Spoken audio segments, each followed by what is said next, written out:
The slap cracked through the parade ground like a gunshot. 5,000 people standing in formation, soldiers, officers, medical staff, city officials, and every single one of them heard it. The sound carved through the humid Georgia air, silencing conversations, stopping breath. A senior officer's hand hung in the air for just a second too long, trembling slightly, as if even he couldn't believe what he'd just done. The woman he struck didn't fall, didn't cry out, didn't even step back. Blood appeared at the corner of her mouth, a thin, dark line against pale skin. Her nurse's uniform was crisp, white, perfectly pressed. Her hands stayed at her sides, her eyes, gray and steady, locked onto his face with an expression that wasn't fear or shock or even anger. It was patience. "You're dead weight," Major Garrett Lansing said, voice loud enough to carry across the formation. "You don't belong here." The woman, Claire Whitmore, according to the name tag clipped to her chest, tilted her head slightly, just enough. Then she spoke, and her voice was so calm it made the heat feel colder. "Permission to retrieve my sealed personnel file, sir." Lansing blinked. Confusion flickered across his face, then irritation, then something else. Something that looked almost like panic. But it was too late. Somewhere in the third row of the formation, a young lieutenant went completely white. His hand started shaking. He whispered something to the man beside him, and that man's eyes went wide. Claire Whitmore didn't look like a victim. She looked like someone who'd been waiting. Tid. If you want to see how far a story like this can travel, how far the truth can spread when it finally gets told, stay with me until the end. Like this video. Drop a comment with the city you're watching from. Let's see how far we can take this. 48 hours earlier, Claire Whitmore was nobody. She showed up for her shift at Ironvale Military Hospital at 05:45, same as always. The hallways were still dim, the overhead lights flickering in that tired way institutional buildings had when they'd been running too long without maintenance. Her shoes squeaked softly on the linoleum. She nodded to the night shift nurse heading out, got a distracted wave in return, and clocked in at the nurse's station without a word. Nobody looked up. Claire was used to that. She'd been reassigned to Ironvale 6 months ago after what the paperwork called a medical separation from active duty. The reality was messier, but the file was thin and nobody asked questions. She worked the morning rotations in the ICU, helped with post-op recovery, occasionally got pulled into the ER when things got busy. She was competent, quiet, kept her head down. The other staff didn't know what to make of her. "She's got that look," one of the younger nurses had said once, not realizing Claire was in the supply room behind her. "Like she's seen some things, but she won't talk about it, so I don't know. Maybe she just burned out." "Burned out or washed out?" another voice had replied. "Either way, she's not cut out for the real work anymore." Claire had finished counting gauze pads, logged the inventory, and walked past them without acknowledging a word. That morning, she moved through her rounds with the same efficiency. Checked vitals, updated charts, adjusted an IV drip for a post-surgical patient who was complaining about pain but whose numbers said otherwise. She stayed an extra 20 minutes to sit with an older man recovering from a stroke because his daughter couldn't make it in until the afternoon, and he kept asking what time it was. "It's 7:30, Mr. Calloway," Claire said for the third time, her voice soft. "Oh." He frowned, then looked at her. "You're a good girl." "Thank you." "You remind me of someone." Claire smiled faintly. "I get that a lot." By the time she finished, the day shift was in full swing. The ICU charge nurse, a sharp-eyed woman named Dolores, who'd been at Ironvale for 15 years, was already barking orders at the residents. Claire slipped past her, heading for the break room to grab coffee before the next wave hit. She poured a cup. Black. No sugar. "Whitmore." Claire turned. Dolores stood in the doorway, arms crossed, looking annoyed. "You're being pulled," Dolores said. "Pulled where?" "Big ceremony today. Some kind of joint training event with the National Guard and the state emergency response teams. They're short on medical standby staff. You're going." Claire frowned. "I'm scheduled in ICU until—" "I know what you're scheduled for. They don't care. You're warm, you're certified, you're going. Report to the South Lot in 30 minutes. Dolores left before Claire could say anything else. Claire stood there for a moment, coffee in hand, staring at the empty doorway. Then she sighed, drank half the cup in 3 long swallows, and went to get her gear. The south lot was chaos. Trucks lined up in neat rows, personnel moving in every direction, radios crackling, someone shouting about a missing equipment manifest. The sun was already brutal, baking the asphalt until the air shimmered. Claire squinted against the glare and found the staging area for medical staff, a cluster of folding tables under a canvas tent that provided almost no shade. A young private with sweat stains under his arms waved her over. "You Whitmore?" "Yes. You're with Team 3. Over there." He pointed vaguely toward a group of people in scrubs and fatigues standing near an ambulance. "You'll be on standby during the ceremony. Probably won't need you, but protocol says we have to have medical on site." Claire nodded and walked over. Team 3 turned out to be 2 paramedics, a physician's assistant, and another nurse who looked about 22 and visibly nervous. The PA introduced himself as Rivas. The paramedics didn't bother. The young nurse stammered her name, Emma, and immediately started asking questions. "Have you done this before? I've never been to one of these. Is it always this hot? Do people actually pass out?" "Sometimes," Claire said. "Oh my God." Rivas glanced at Claire, then at Emma. "You'll be fine. Just stay hydrated and keep your kit close. If someone drops, we move fast, assess, and get them out of the sun. Standard heat protocol." Emma nodded too quickly, like she was trying to convince herself. Claire set her kit down and checked the contents. Everything was there. She closed it and straightened, scanning the area. The ceremony was supposed to start at 1000 hours. It was 0830 now. That left 90 minutes for things to go wrong in small, preventable ways that nobody would notice until it was too late. She looked at the sky. Clear. No clouds. Temperature already pushing into the mid-80s, and it wasn't even 9 yet. "Rivas," Claire said quietly. He looked over. "How long is the ceremony?" 2 hours, give or take. Why? Standing formation the whole time? Most of it, yeah. Why? Claire didn't answer right away. She was watching the soldiers start to gather on the parade ground, hundreds of them, forming up in neat rows. Young, fit, trained, but the heat didn't care about training. "We should set up closer to the formation," Claire said, "and make sure we've got more fluids on hand. If this drags past noon—" "It won't," Rivas said. "They're not stupid." Claire looked at him. Rivas met her eyes, then looked away. "Fine," he muttered. "I'll grab extra water." Emma shot Claire a grateful look. Claire didn't acknowledge it. She just went back to watching the formation. By 9:45, the parade ground was packed. 5,000 people, maybe more. Soldiers in dress uniforms standing in rows so straight they looked like they'd been drawn with a ruler. National Guard units, state officials, a delegation from the governor's office. Iron Vale's top brass lined up on a raised platform under a canopy, metals gleaming in the sun. Claire stood with Team 3 near the south edge of the field, close enough to respond but far enough to stay out of the way. The heat was suffocating now. She could feel sweat gathering under her collar, rolling down her spine. Emma looked like she might throw up. "Breathe," Claire said softly. Emma nodded, gulping air. The ceremony began. Speeches. Long ones. A colonel whose voice boomed across the field, talking about service and sacrifice and the importance of joint operations. A state representative who clearly had no idea what she was talking about, but smiled a lot. The crowd stood at attention, unmoving. 15 minutes in, Claire saw the first signs. A soldier in the second row swaying slightly.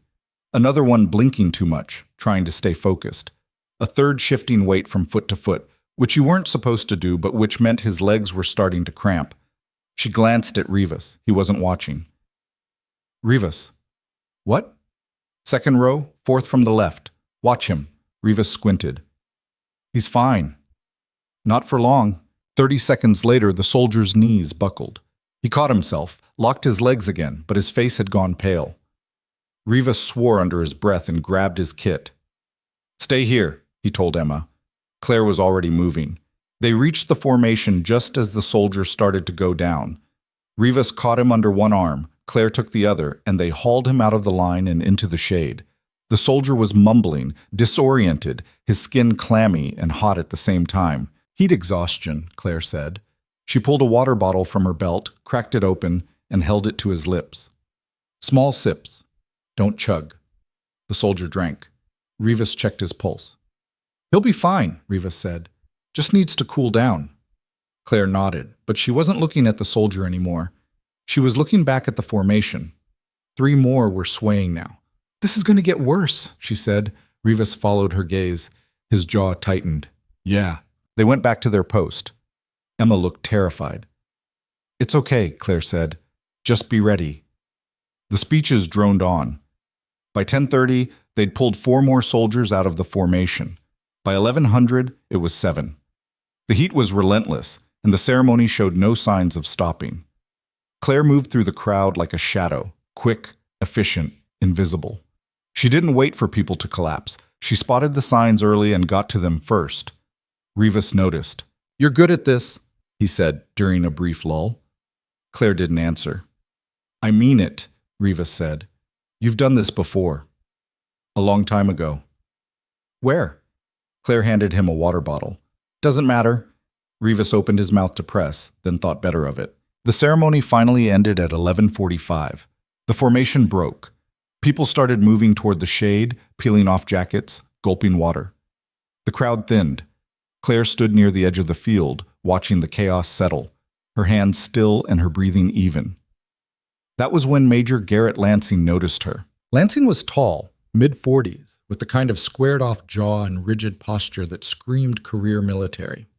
He'd been standing on the platform during the ceremony, and now he was making his way through the dispersing crowd, shaking hands, nodding at subordinates. His eyes swept the area and landed on Claire. He frowned. Then he started walking toward her.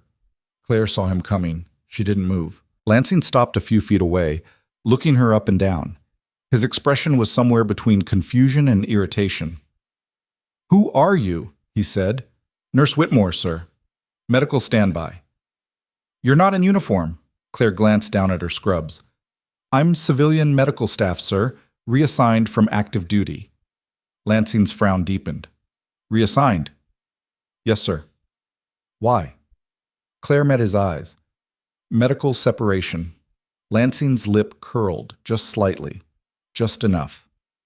So you couldn't hack it. The words hung in the air. Somewhere behind them, someone laughed. A sharp, ugly sound. A few people nearby turned to look. Claire's expression didn't change. I did my job, sir, she said quietly. Clearly not well enough, Lansing said. He stepped closer, voice dropping just enough to feel personal. You know what I see? Someone who couldn't cut it. Someone who's taking up space, dead weight. Claire's hands stayed at her sides. Her breathing stayed even. Respectfully, sir. I don't care about respect, Lansing snapped. I care about standards, and you don't meet them. He turned away, dismissing her. Claire didn't move. Sir, she said. Lansing stopped, turned back. His eyes were cold now. What? Permission to retrieve my sealed personnel file. Lansing blinked. The irritation on his face flickered, replaced by something else. Confusion, then suspicion. What file? My service record, sir. It's classified. But if you'd like to review it before making further assessments, I can have it unsealed. Lansing stared at her. The crowd around them had gone quiet. People were watching now. You're bluffing, Lansing said. Claire tilted her head slightly. No, sir. Lansing's jaw tightened. He stepped forward, and before anyone could react, his hand came up fast and cracked across Claire's face. The slap echoed across the field. Claire's head turned with the blow. Blood appeared at the corner of her mouth. But she didn't step back, didn't raise her hands, didn't make a sound. She just looked at him. The silence was total. Lansing's hand was still raised, trembling slightly. His face had gone red. You don't talk to me like that, he said, voice shaking. You don't... Permission to retrieve my files, sir, Claire said again.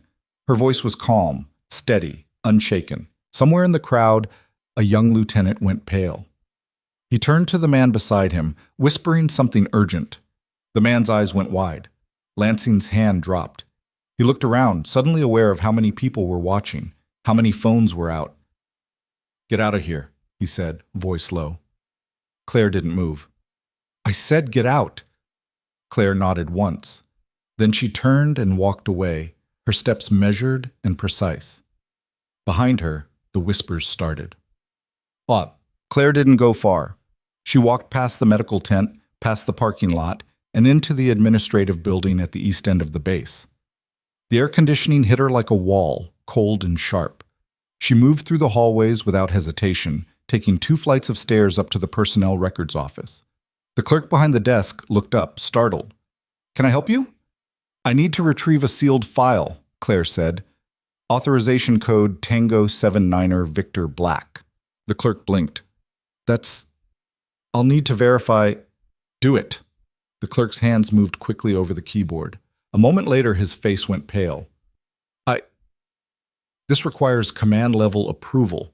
Check the authorization again," Claire said quietly. The clerk did. His mouth opened, closed. He looked at Claire, then back at the screen. "I'll get the file," he said. 5 minutes later, Claire walked out with a sealed envelope in her hand. She went back to the parade ground. The crowd was still there, milling around, talking, drinking water. Lansing was near the platform, speaking with another officer. He looked up when Claire approached, and his expression darkened. "I told you to leave," he said. Claire held out the envelope. "My file, sir." Lansing snatched it from her hand. "This is ridiculous." He tore it open. The first page was a personnel summary. Standard information: name, rank, assignment history. The second page made him stop. The third page made his hands start shaking. By the fourth page, his face had gone completely white. Claire stood there, silent, as Lansing read. The crowd around them had gone quiet again. People were watching, waiting. Lansing looked up at her, and for the first time there was something other than arrogance in his eyes. Fear. "You—" His voice cracked. "You were—" "A combat medic, sir. Rapid response unit. Classified operations. I was deployed in 3 active conflict zones over 4 years.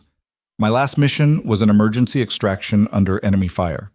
I went back into the zone 6 times to pull wounded personnel out. The building collapsed on the 7th. Claire's voice was flat, clinical, like she was reading from a report. I lost 40% of my hearing, sustained spinal injuries, severe PTSD. I was medically separated and my file was sealed per operational security protocols."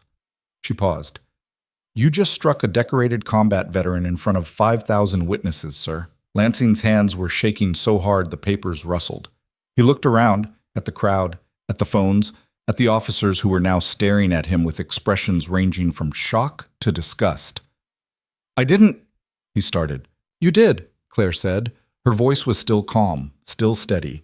"And now everyone knows." Somewhere in the crowd, a salute went up. Then another. Then a dozen more. Within seconds, half the formation was saluting, hands snapping up sharp and clean, eyes locked on Claire. Lansing looked like he might be sick.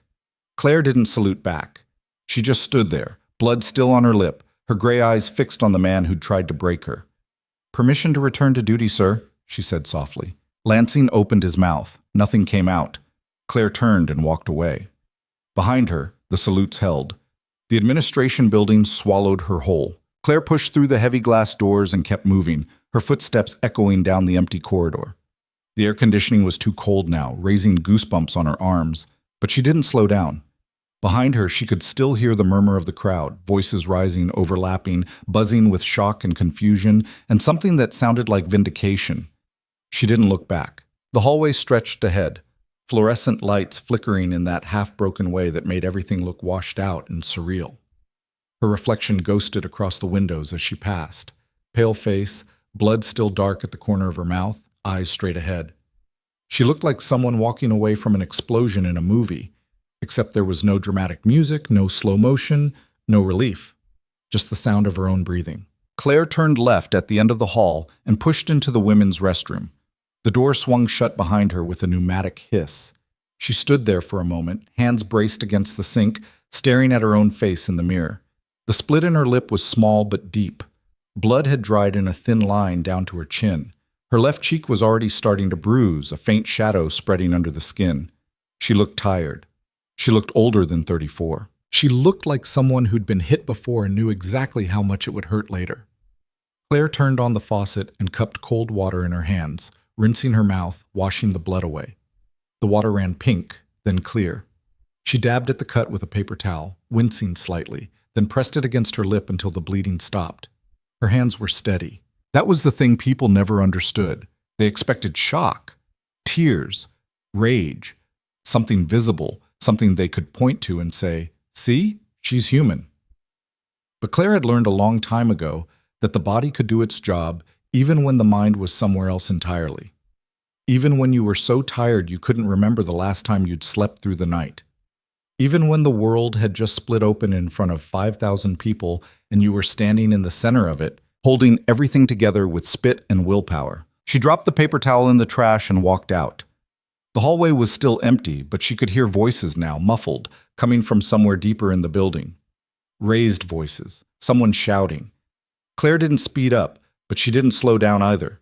She just kept walking, one foot in front of the other, until she reached the stairwell and started climbing. By the time she got back to the ICU, it was past noon. Dolores was at the nurse's station, head down over a stack of charts, a pen clenched between her teeth. She looked up when Claire approached, and her eyes went wide. "Jesus Christ," Dolores said, pulling the pen out of her mouth. "What happened to your face?" "I'm fine." "You don't look fine. You look like someone clocked you." Claire didn't answer. She just signed back in on the shift log and reached for the first chart on the stack. Dolores stood up, blocking her path. "Whitmore, I'm serious. What happened out there?" "I got pulled into the ceremony. There was an incident. It's handled." "An incident?" Dolores' voice climbed an octave. "People are saying a major hit you in front of half the base." Claire met her eyes. "That's what happened." Dolores stared at her, mouth half open, like she was waiting for the punchline. When it didn't come, she sat down hard in her chair. "Are you filing a report?" "I don't need to." "The hell you don't. You can't just—" "It's already being handled," Claire said quietly. "Trust me." Dolores looked at her for a long moment, then shook her head. "You're the weirdest person I've ever met." "I know." "Go take a break. You look like you're about to fall over." Claire nodded, but she didn't move. She stood there with the chart in her hand, staring at the row of patient names, trying to remember what she was supposed to be doing. Her mind felt slow, like it was moving through water. Dolores' voice softened. "Seriously, go sit down, drink some water. I'll cover for you." This time, Claire listened. She walked to the break room, poured herself a cup of coffee that had been sitting on the burner too long, and sat down at the small table by the window. The view looked out over the west parking lot, rows of cars baking in the sun, heat shimmering off the asphalt. Beyond that, the parade ground. She could still see people milling around, though the crowd had thinned. Her phone buzzed. Claire pulled it out of her pocket and glanced at the screen. 3 missed calls, 7 texts, all from numbers she didn't recognize. She put the phone face down on the table and drank her coffee. It tasted like burnt rubber. Outside, an ambulance pulled up to the ER bay, lights flashing but no siren. Claire watched the paramedics jump out, pulling a gurney from the back. The patient was conscious, sitting up, holding a towel to their head. Probably a laceration, maybe a concussion. The kind of thing that looked worse than it was. Claire's lip throbbed. She pressed her tongue against the cut, testing it, feeling the sharp sting radiate up into her gums. Pain was useful. It kept you focused, reminded you that you were still here, still breathing, still capable of feeling something other than the dull gray weight that settled over everything when you stopped moving long enough to notice it. Her phone buzzed again. This time, she picked it up. The text was from a number she did recognize, Rivas, the PA, from the ceremony. "You okay?" Claire stared at the message for a moment, then typed back. "Fine." 3 dots appeared, disappeared, appeared again. People are talking. Command's pissed. Lansing's getting ripped apart. Claire didn't respond. Another message came through. "You didn't tell me you were SF." Claire's jaw tightened. She typed quickly. "I wasn't SF. I was a medic." "Same difference." "No. It's not." The dots appeared again, then stopped. No reply. Claire set the phone down and closed her eyes. Her head was starting to ache, a low, steady throb that radiated from the base of her skull up into her temples. She needed to eat something. She needed to sleep. She needed to stop replaying the last 2 hours in her head, like a loop of footage she couldn't turn off. She didn't do any of those things. Instead, she stood up, dumped the rest of her coffee in the sink, and went back to work. The rest of the shift blurred together. Patient assessments, medication rounds, A post-op check on a woman recovering from gallbladder surgery who kept insisting she was fine, even though her vitals said otherwise. Claire stayed late to help with the transfer, then later still to finish charting because the resident on call had the handwriting of a drunk toddler and nobody could read his notes. By the time she clocked out, it was past 1900. The parking lot was nearly empty. The sun had finally dropped below the horizon, leaving the sky streaked with orange and purple. Claire walked to her car, a beat-up Honda Civic with a dent in the passenger door and a check engine light that had been on for 6 months, and climbed in. She sat there for a moment, hands on the wheel, staring at nothing. Then she started the engine and drove home. Her apartment was on the north side of Ironvale, in a complex that had been built in the 70s and hadn't been updated since. Peeling paint, cracked sidewalks, a pool that was always closed for maintenance. Claire's unit was on the second floor, at the end of the building, overlooking a parking lot and a chain-link fence. She unlocked the door and stepped inside. The apartment was small, 1 bedroom, 1 bath, a kitchen that opened into a living room barely big enough for a couch, and a TV. The walls were beige. The carpet was beige. The furniture was secondhand and didn't match. Claire had lived here for 6 months, and it still didn't feel like home. She dropped her keys on the counter, kicked off her shoes, and went straight to the bathroom. She peeled off her scrubs, turned on the shower, and stood under the water until it ran cold. When she got out, she wrapped herself in a towel and sat on the edge of the bed, staring at the wall. Her phone buzzed again. This time, it was a call. Unknown number. Claire almost didn't answer, but something made her thumb hover over the screen, and then she was pressing the green button and lifting the phone to her ear. Whitmore. There was a pause, then a man's voice, clipped and professional. This is Colonel Raymond Hale, base commander at Ironvale. Am I speaking with Claire Whitmore? Claire's spine straightened automatically. Yes, sir. I need you to come in tomorrow morning, 800, my office. Can I ask what this is regarding, sir? I think you know. Claire closed her eyes. Yes, sir. Good. Don't be late. The line went dead.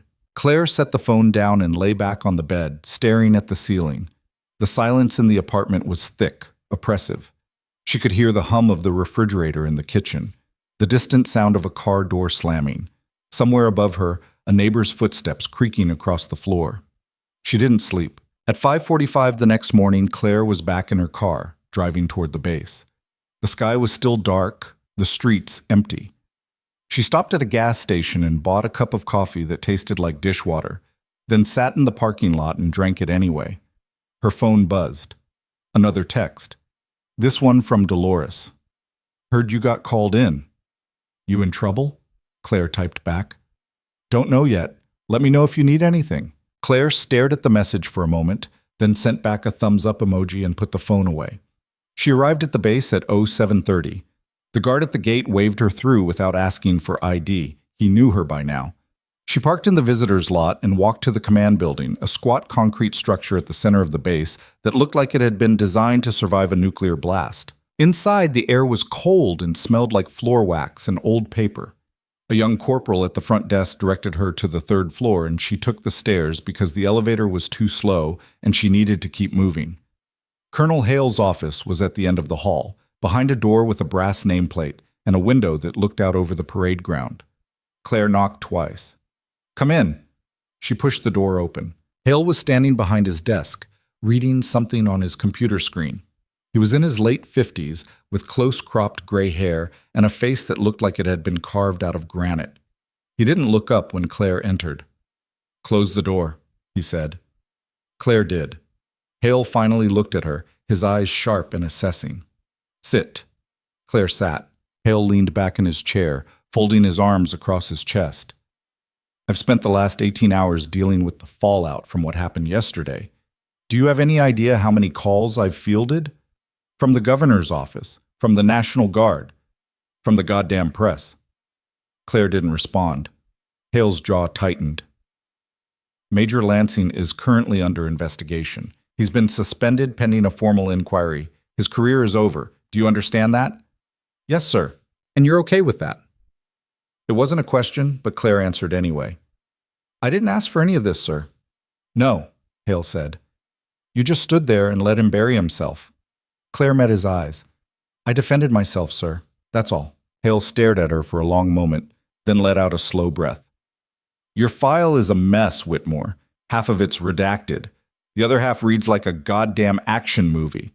4 years in rapid response, 3 deployments, classified operations I don't even have clearance to read about, and then you just disappear. Medical separation, no follow-up, no reassignment. You end up here working civilian rotations like you're nobody. I am nobody, sir. Bullshit! Hale's voice cut through the room like a blade. You saved 16 lives on your last mission. 16. You went back into a collapsing building under enemy fire 6 times. You pulled people out who would have died if you hadn't been there. And then the building came down on top of you and you still crawled out. Claire's hands tightened in her lap. I did my job. Your job was to get out. You stayed. People needed help. And you almost died. Claire didn't answer. Hale leaned forward, resting his elbows on the desk. You know what the problem is, Whitmore? You're too damn good at what you do. And you don't care if anyone knows it. That makes people uncomfortable. It makes them question themselves. And when people like Lansing feel threatened, they lash out. I didn't threaten him, sir. You didn't have to. You just existed. Hale shook his head. He saw a quiet nurse and assumed weakness. He had no idea who he was dealing with, and now he's paying for it. Claire looked down at her hands. What happens now? Hale sat back. That depends on you. Sir? You could walk away, go back to your civilian rotation, keep your head down, let this blow over, or... He paused. You could come back. Claire looked up sharply. Come back where? Active duty, not combat. Your medical profile won't clear you for that. But training, mentorship. We've got a new rapid response program starting next quarter. Young medics, fresh out of school, no field experience. They need someone who's been there. Someone who knows what it's like when everything goes to hell and you're the only thing standing between life and death. Claire's throat tightened. I can't. Why not? Because I'm not that person anymore. Hale's expression softened just slightly. You were that person yesterday. You saw those soldiers dropping and you didn't hesitate. You moved. You acted. You saved lives. That's different. How? Claire's voice came out quieter than she intended. Because nobody was shooting at me. The silence stretched between them, heavy and uncomfortable. Hale watched her carefully, his eyes searching her face. PTSD? He asked finally, among other things. You getting help for it? I was. For a while. And now? Claire didn't answer. Hale sighed. Look, I'm not going to force you, but I'm also not going to let you waste away in a civilian rotation when you're capable of so much more. Think about it. That's all I'm asking. Claire nodded slowly. Yes, sir. Good. Now get out of here. You've got a shift to get to. Claire stood, turned toward the door. Whitmore. She stopped, looked back. Hale's expression was unreadable. For what it's worth, I'm sorry. For what happened, for what you've been through, and for the fact that it took something like yesterday for anyone to notice. Claire's throat went tight. She nodded once, then left. The hallway outside was empty. Claire walked quickly, head down, hands shoved in her pockets. Her mind was racing, thoughts tumbling over each other too fast to catch. She didn't want to go back. She didn't want to teach young medics how to do the things she'd done, how to carry the weight she was still carrying. She didn't want to be responsible for anyone else. But she also couldn't shake Hale's words. You were that person yesterday. She pushed through the exit door and stepped out into the morning sun. The heat hit her immediately, thick and humid. She stood there for a moment, letting it sink into her skin, then started walking toward the parking lot. That was when she saw them. A group of soldiers standing near the flagpole, maybe a dozen of them, clustered together, talking in low voices. They looked young, too young, probably fresh out of basic. One of them noticed her and straightened, then another, then all of them. And then, one by one, they saluted. Claire froze. The salutes held, crisp, clean, respectful. None of them said a word. They just stood there, hands raised, eyes forward. Claire's chest tightened. She didn't know what to do. She wasn't in uniform. She wasn't on active duty. She wasn't supposed to return the salute. But her hand came up anyway. Sharp, automatic, muscle memory. She held it for 3 seconds, then dropped her arm and walked past them without looking back. Her hands were shaking. By the time she reached her car, her heart was pounding so hard she thought it might crack a rib. She fumbled with her keys, dropped them, picked them up, and finally got the door open. She climbed in, slammed the door, and gripped the steering wheel with both hands. Her breath came in short, shallow bursts. Her vision blurred at the edges. She could feel the panic rising, clawing its way up her throat, and she forced it down the way she'd been taught, counted backward from 10, focused on the feeling of the wheel under her palms, grounded herself in the present. You're not there. You're here. You're safe. It took 5 minutes before her breathing evened out. When it did, she started the engine and drove back to the hospital. The rest of the day passed in a haze. Claire moved through her shift on autopilot, checking vitals, updating charts, responding to calls. Nobody mentioned the ceremony. Nobody asked about her face. It was like the whole thing had happened in a different universe. Except it hadn't. At 1600, Dolores pulled her aside. "You've got a visitor," she said. Claire frowned. "Who?" "Didn't say. Just asked for you by name. He's waiting in the lobby." Claire's stomach tightened. She walked to the lobby, half expecting to see Lansing standing there with some kind of twisted apology or threat. But it wasn't Lansing. It was a man in his early 30s wearing fatigues and a patch she recognized immediately, 82nd Airborne.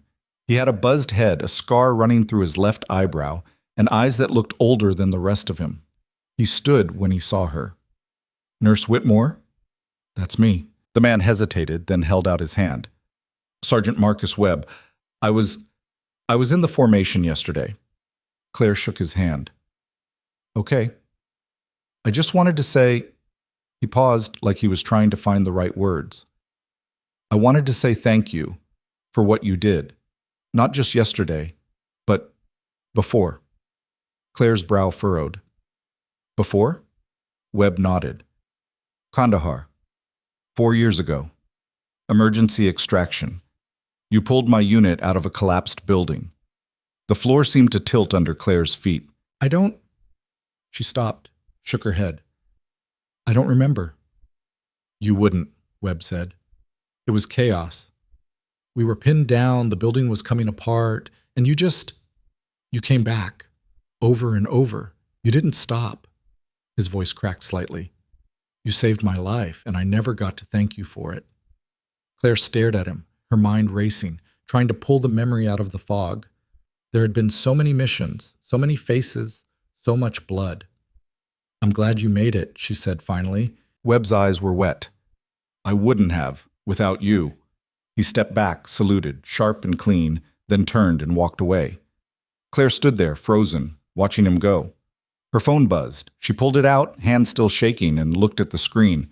It was a text from an unknown number. No words. Just a photo.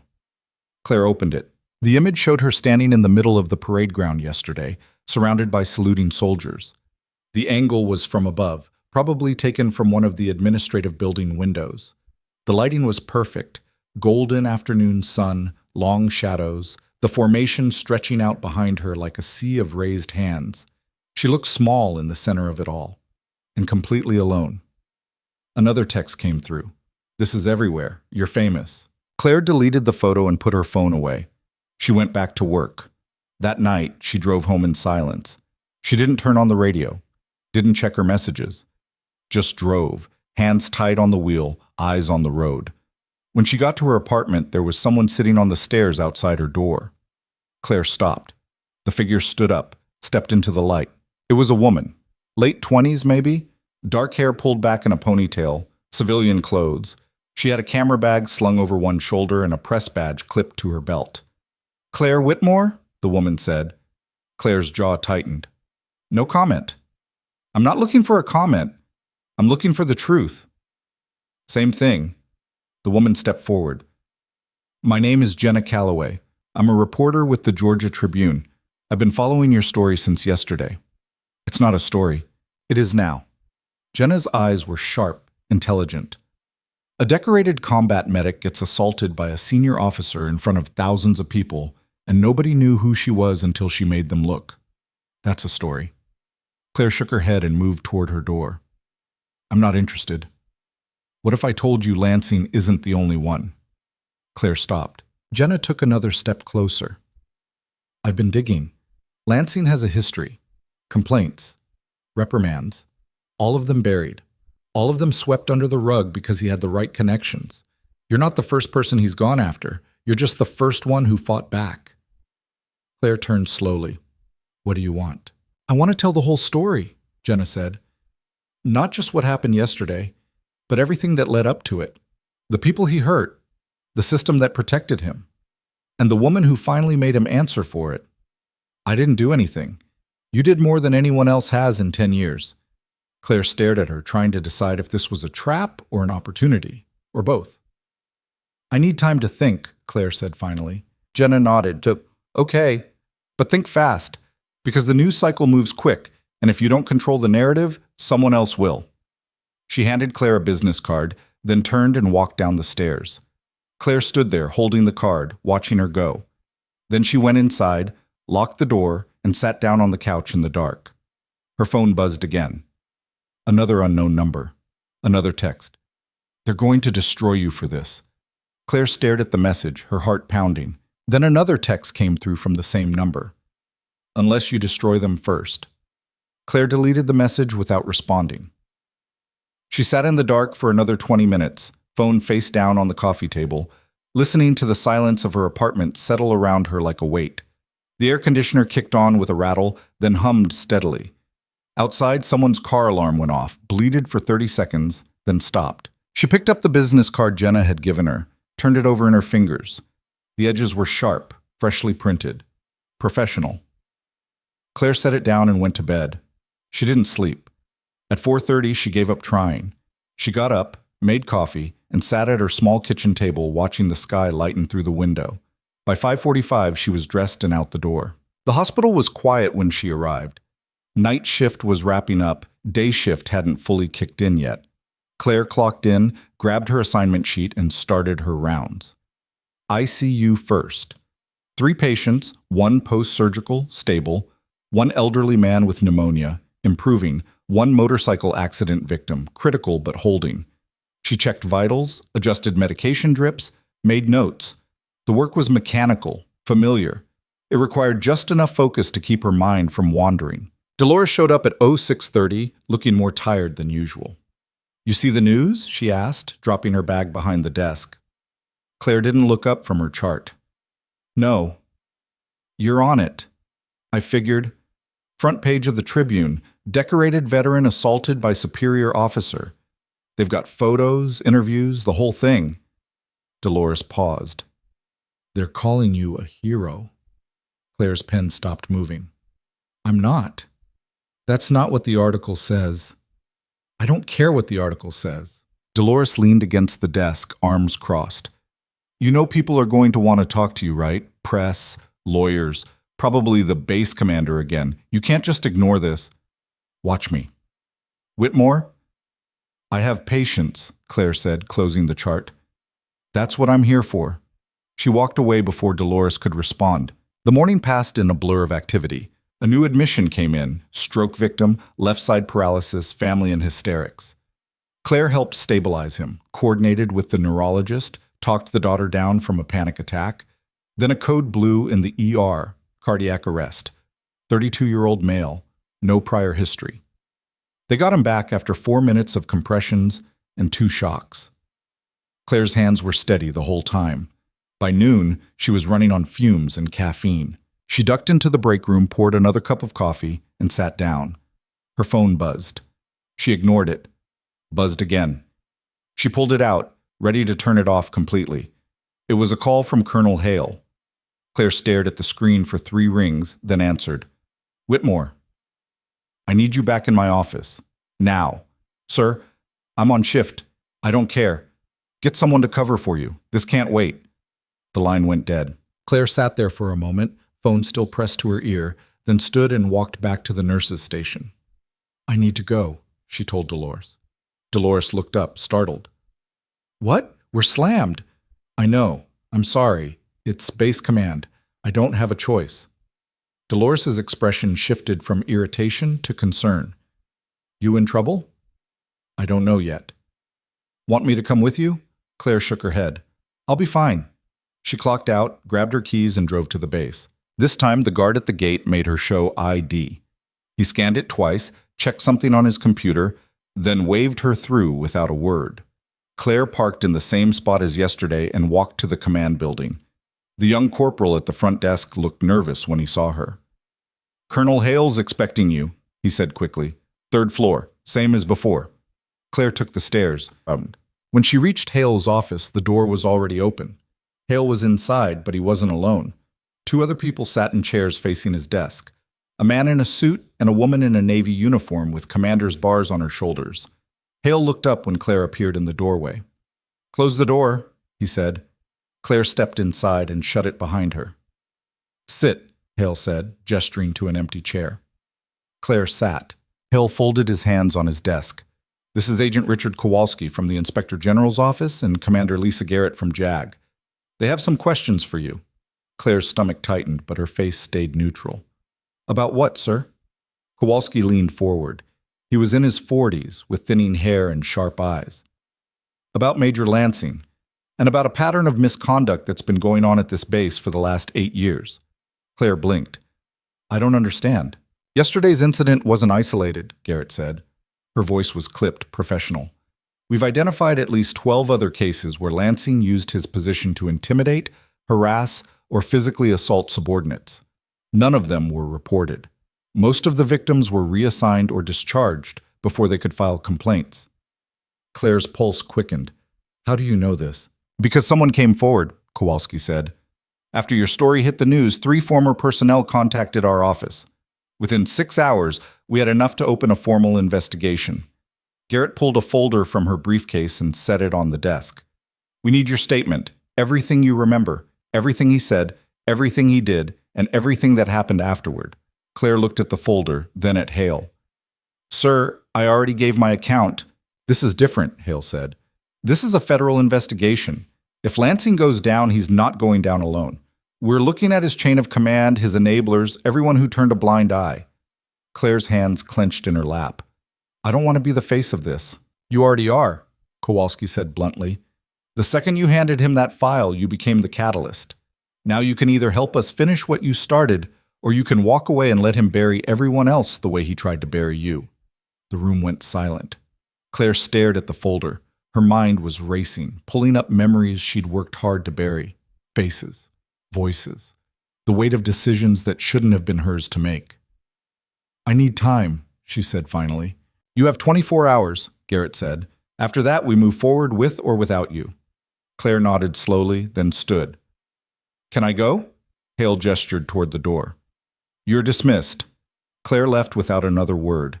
She made it halfway down the hall before her legs started shaking. She ducked into a bathroom, locked herself in a stall, and sat down on the closed toilet lid. Her breath came in short, shallow bursts. Her vision tunneled. She pressed her palms against her thighs and counted backward from 10. You're not there. You're here. You're safe. It took longer this time. Almost 10 minutes before the panic receded enough for her to stand up. When she came out, she splashed cold water on her face and stared at herself in the mirror. Her reflection looked pale, hollow-eyed, like someone who hadn't slept in days. Because she hadn't. Claire dried her hands and walked out. Her phone buzzed as she reached her car. Another text from the unknown number. You think they'll protect you? They'll use you and throw you away. Claire stared at it, jaw tight, then typed back. Who is this? No response. She got in her car and drove. Not back to the hospital, not back to her apartment. Just drove, windows down, letting the wind whip through the interior. She ended up on the outskirts of Ironvale, near a state park she'd driven past 100 times but never visited. She pulled into the lot, parked, and got out. The park was empty. A winding trail disappeared into the trees marked by a faded wooden sign. Claire followed it, hands in her pockets, eyes on the ground. The air smelled like pine and dirt. Birds called from somewhere overhead. She walked for 20 minutes before she stopped. There was a bench at the edge of a small clearing, overlooking a creek. Claire sat down and stared at the water. It moved slowly, dark and quiet, reflecting the trees above. She thought about Kandahar, about the building that had come down. about the faces of the people she'd pulled out, some of them screaming, some of them silent, all of them covered in dust and blood. She thought about the ones she hadn't reached in time. She thought about Marcus Webb, standing in the hospital lobby with tears in his eyes. "You saved my life." Claire closed her eyes. Her phone rang. She looked at the screen. Jenna Calloway. Claire hesitated, then answered. "What do you want?" "I want to help," Jenna said, "but I need you to talk to me." "I can't." "You mean you won't?" "Same thing." Jenna's voice softened. "Look, I get it. You didn't ask for this. You just wanted to do your job and be left alone, but that's not an option anymore. People are watching. They're waiting to see what you do next." "I don't owe them anything." "No, you don't, but you owe it to yourself." Jenna paused. "I talked to one of Lansing's other victims today, a corporal named Daniels. He was discharged 3 years ago after Lansing accused him of insubordination. Daniels says it was retaliation for reporting safety violations. He tried to fight it, but nobody listened. Now he's working at a gas station in Alabama trying to support 2 kids on minimum wage." Claire's throat tightened. "Why are you telling me this?" "Because he wants to come forward. But he's scared. He thinks nobody will believe him. Unless—" Jenna stopped. "Unless someone like you stands with him." Claire didn't respond. "Just think about it," Jenna said. "That's all I'm asking." The line went dead. Claire sat there for another hour watching the creek before she finally stood up and walked back to her car. She drove to the hospital. Dolores was still at the nurse's station when Claire walked in. She looked up, surprised. "You're back?" "I thought, I need to finish my shift," Claire said. Dolores studied her face, then nodded. "Okay, you're on post-op recovery, Bay 3. Claire grabbed the chart and went to work. The rest of the day passed without incident. She helped a patient walk for the first time after hip surgery, changed dressings, updated charts, stayed late to help with the transfer. By the time she clocked out, it was past 2,000. Her phone had 17 missed calls. Claire ignored all of them. She drove home, parked, and climbed the stairs to her apartment. There was no one waiting this time. She unlocked the door, stepped inside, and froze. Someone had been here. Nothing was broken. Nothing was taken. But things were wrong. The couch cushions were slightly askew. Her mail on the counter was stacked differently than she'd left it. The closet door was open a crack. Claire's heart started pounding. She backed toward the door, hand reaching for her phone. Then she saw the envelope on the kitchen table. It was thick, manila, unsealed. Claire approached it slowly, every nerve on edge. She picked it up and looked inside. Documents, photos, personnel files. She pulled them out and spread them across the table. The first photo showed Lansing with another officer, someone Claire didn't recognize. They were at a bar, drinks in hand, laughing. The timestamp said 3 years ago. The second photo showed the same officer with a young private. The private looked uncomfortable, leaning away. The officer's hand was on his shoulder. The third photo was a hospital report. The private's name was redacted, but the injuries weren't. Fractured ribs, concussion. Accidental fall, listed as the cause. Claire's stomach turned. She flipped through the rest of the documents. Complaint forms that had been filed and ignored, transfer requests that had been denied, medical records showing a pattern of injuries that didn't match the official explanations. At the bottom of the stack was a handwritten note. "They've been covering for each other for years. You're not the first, but you can be the last." No signature. Claire stared at the note, her hands shaking. Her phone rang. Unknown number. Again. This time she answered, "Who is this?" A woman's voice, quiet, careful. "Someone who wants the same thing you do." "And what's that?" "Justice." Claire's jaw tightened. "You broke into my apartment. I needed you to see the truth. They won't give it to you. They'll bury it, the same way they've buried everything else." "Why me?" "Because you're the only one who's been brave enough to fight back." The woman paused. "My name is Lieutenant Amy Reeves. I served under Lansing 4 years ago. He made my life hell for 8 months, then had me transferred when I tried to report him. I've been collecting evidence ever since." Claire sat down hard in a chair. "Why didn't you come forward?" "I tried. Nobody listened. But now," Reeves's voice cracked, "now people are listening because of you." "I didn't do anything. You stood up. That's everything." Claire closed her eyes. What do you want from me? I want you to give that evidence to the IG.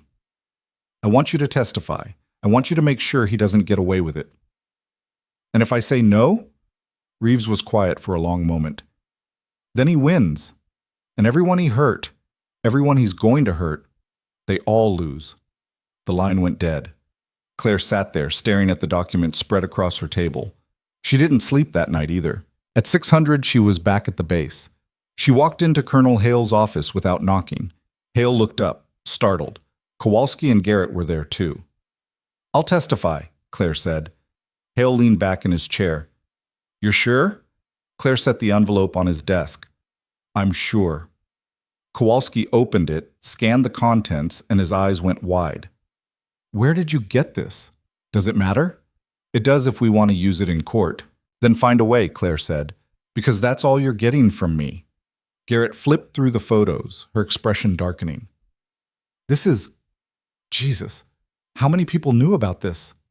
Enough, Claire said, and none of them did anything. Hale stood up. We'll need your full statement, everything, starting from the day you arrived at Iron Vale. Claire nodded. When? Now. They spent the next 6 hours going through every detail. Claire described the ceremony, the confrontation, the slap. She described the way people had looked at her before they knew and after. She described the pattern she'd seen, the way Lansing had targeted her the same way he'd targeted others. By the time they finished, it was past noon. Kowalski closed his notebook. This is good. This is really good. We can move forward. How long? Claire asked. For what? For it to be over. Kowalski and Garrett exchanged a look. Could be weeks, Garrett said. Could be months. Depends on how hard his lawyers fight. Claire's shoulders sagged. Hale walked her to the door. You did the right thing. Doesn't feel like it. It never does. He paused. For what it's worth, I'm proud of you. Claire looked at him, surprised. I mean it, Hale said. What you're doing, it takes guts. More than most people have. Claire didn't know what to say. She just nodded and left. She drove back to the hospital in a daze. Her shift started in an hour, but she couldn't bring herself to go inside yet. She sat in the parking lot, engine off, staring at nothing. Her phone buzzed. A text from Jenna. Hearing reports of a major investigation at Iron Vale.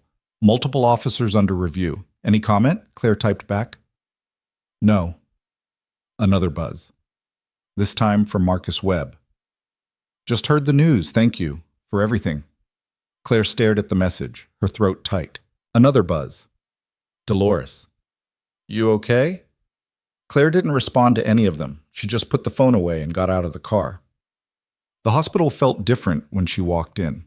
People were staring, whispering. A resident she'd worked with last week stopped her in the hallway. Is it true? He asked. About Lansing? Claire kept walking. She clocked in, grabbed her assignment, and buried herself in work. Patient assessments, medication rounds, a post-op complication that required 2 hours of coordinated care. She moved through it all like a machine, focused and efficient. By 1800, she was exhausted. She clocked out and headed for the exit. That was when she saw him. Major Garrett Lansing. He was standing in the lobby, out of uniform, wearing jeans and a wrinkled shirt. His face was unshaven, his eyes were bloodshot. He saw her at the same moment she saw him. They both stopped. The lobby went quiet. People were watching. Lansing took a step forward. Claire's hand moved instinctively to the panic button on her belt, a small device all hospital staff carried for emergencies. I just want to talk, Lansing said. His voice was hoarse. We have nothing to talk about. Please. His eyes were desperate. Just 5 minutes. Security was already moving toward them. Claire held up a hand, stopping them. You've got 2, she said. Lansing swallowed hard. I know what I did. I know I can't take it back, but I need you to understand. Understand what? That you're a bully who got caught? I was under pressure. The job, the expectations, I snapped. You've been snapping for 8 years, Claire said, her voice cold. I'm not the first. I'm just the first one who didn't disappear. Lansing's face crumpled. I'm sorry. No, you're not. You're sorry you got caught. That's not... Your 2 minutes are up. Claire turned and walked away. Behind her, Lansing started shouting. You think you're better than me? You think you're some kind of hero? You're nothing. You're just a washed-up medic who couldn't handle the real world. Security grabbed him. He fought back, still yelling, his voice echoing through the lobby. You ruined my life. You ruined everything. They dragged him toward the exit. Claire didn't look back. She pushed through the doors and stepped out into the parking lot. Her hands were shaking. Her heart was pounding. She made it to her car, got inside, and locked the doors. Then she started crying. She didn't know why. Maybe it was relief. Maybe it was exhaustion. Maybe it was everything she'd been holding back for the last 72 hours finally breaking through. She cried until her chest ached and her eyes burned. When she finally stopped, she wiped her face, started the engine, and drove home. Her apartment was still a mess from the break-in. Claire didn't care. She just collapsed on the couch and stared at the ceiling. Her phone buzzed. Another unknown number, another text. You should have kept your mouth shut. Then another. People like you don't win. Then another. Watch your back. Claire stared at the messages, her blood running cold. Someone knocked on her door. Claire stood up slowly, heart pounding. She moved to the window and looked out. A man stood on her doorstep. Military haircut, civilian clothes. He wasn't facing the door. He was looking at his phone. Claire backed away from the window. Another knock. Harder this time. Claire Whitmore? The man called. I need to talk to you. Claire grabbed her phone and dialed 911. The dispatcher answered. 911, what's your emergency? There's someone outside my apartment. I don't know who he is. I think he's... The knocking stopped. Claire moved back to the window. The man was gone. Ma'am? The dispatcher said. Are you still there? Claire scanned the parking lot. No sign of him. I think he left. Do you want us to send an officer? Claire hesitated. No, I'm okay. She hung up. But she wasn't okay. She grabbed her keys, her wallet, and a change of clothes, stuffed them in a bag, and left the apartment. She drove to a motel on the other side of town, paid cash for a room, and locked herself inside. She didn't turn on the lights, just sat on the bed in the dark, staring at the door. Her phone buzzed. A call this time. From Colonel Hale. Claire answered. Whitmore, where are you? Why? Because Lansing just filed a restraining order against you. Says you've been harassing him, threatening him. It's bullshit, but his lawyer's pushing hard. Claire's stomach dropped. What? They're trying to flip the script, make you the aggressor. We're fighting it, but someone was at my apartment, Claire said. Just now, I don't know who. They left when I called the police. Hale swore. Where are you now? Motel, east side. Stay there. I'm sending someone to watch your door. I don't need... It's not a request, Hale said. This thing is escalating faster than we expected. Lansing's got people protecting him. Powerful people.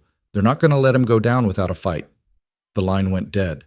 Claire sat there, phone in hand, staring at the wall. 30 minutes later, there was a knock on the motel room door. Claire froze. Nurse Whitmore? A woman's voice called. My name is Captain Sarah Lynn. Colonel Hale sent me. Claire moved to the door, looked through the peephole. A woman in fatigue stood outside, hands visible, no weapon drawn. Claire opened the door a crack. Lynn held up her military ID. I'm here to make sure you're safe. Claire let her in. Lynn did a sweep of the room, checked the windows, then positioned herself near the door. I'll be here all night. Try to get some sleep. Claire nodded, but she didn't sleep. She sat on the bed, back against the wall, watching the door. At 300, her phone buzzed. Another text from the unknown number. You can't hide forever. Then a photo loaded. Claire's heart stopped. It was a picture of the motel, taken from the parking lot, time-stamped 3 minutes ago. Someone was outside. Right now. Claire showed the photo to Captain Lynn without saying a word. Lynn's expression changed instantly. She pulled her sidearm, moved to the window, and peered through a crack in the curtain. The parking lot was visible below, a dozen cars scattered across the asphalt, streetlights casting long shadows. Nothing moved. Stay back from the door, Lynn said quietly.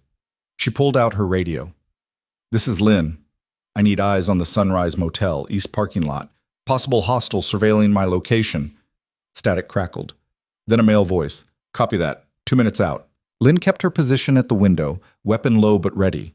Claire sat on the edge of the bed, phone clutched in her hand, every muscle tight. The seconds dragged. The air felt thick, oppressive. A car pulled into the lot. Unmarked sedan, headlights off. 2 figures got out, moving quickly but carefully. Military bearing. They split up, one circling left, one right. Lynn's radio crackled again. Lot's clear. No visual on anyone matching surveillance profile. Lynn didn't lower her weapon. Check the perimeter, rooftops, adjacent buildings. Copy. Claire's phone buzzed again. Another message. Same number. Smart, but not smart enough. Then the screen went black. Claire tried to turn it back on. Nothing. The battery had been at 60% 2 minutes ago. They killed my phone, she said. Lynn glanced back. What? Remote wipe or something. It just died. Lynn swore under her breath and keyed her radio again. I need a tech unit at my location. Now. Negative. All units deployed to base. Situation developing. Lynn's jaw tightened. What situation? Unknown individual attempted to breach command building 20 minutes ago. Armed, detained but not talking. Claire's stomach dropped. Lansing? Lynn shook her head. Lansing's under house arrest. This is someone else. The pieces were falling into place too fast, too messy. Whoever was behind this wasn't just protecting Lansing. They were escalating. Lynn moved away from the window. We're leaving. Grab your bag. Where are we going? Base. Lockdown protocol. You're safer there than anywhere else. Claire grabbed her bag and followed Lynn out the door. The 2 soldiers from the sedan flanked them as they moved to the vehicle. One opened the rear door. Claire climbed in. Lynn slid in beside her. The driver pulled out fast, no lights, taking back streets away from the motel. Claire watched the buildings blur past. Who's doing this? We don't know yet, Lynn said, but someone with resources and motivation. Lansing doesn't have that kind of pull. No, but his friends might. The word hung in the air. Friends? Plural. The documents Amy Reeves had left in Claire's apartment hadn't just implicated Lansing. They'd shown a network, officers protecting officers, a system built on silence. The car took a hard turn onto the highway. The base was 15 minutes away. Claire's hands wouldn't stop shaking. When they arrived, the gates were locked down, armed guards, barricades, floodlights illuminating every inch of the perimeter. The sedan was waved through after a radio check. They drove straight to the command building and pulled into an underground garage Claire didn't even know existed. Lynn led her through a series of secure corridors, past checkpoints manned by stone-faced MPs, until they reached a conference room deep in the building's core. No windows. Reinforced door. Colonel Hale was inside, along with Kowalski, Garrett, and 3 other officers Claire didn't recognize. Hale looked up when they entered. Sit. Claire sat. Hale gestured to one of the officers, a lieutenant colonel with graying hair and sharp eyes. This is Lieutenant Colonel Marcus Venn, head of base security. He's going to walk you through what we know. Venn opened a laptop and turned it toward Claire. The screen showed security footage from the command building, timestamp 0237. A figure in dark clothing approached the rear entrance, moved quickly, tried to force the lock. Alarms triggered. Guards responded. The figure ran but didn't make it far. Tackled. Restrained. The next clip showed the interrogation room. The figure sat cuffed to a chair, hood removed. Claire's breath caught. It was a woman, mid-30s, military haircut. No insignia, but her posture screamed soldier.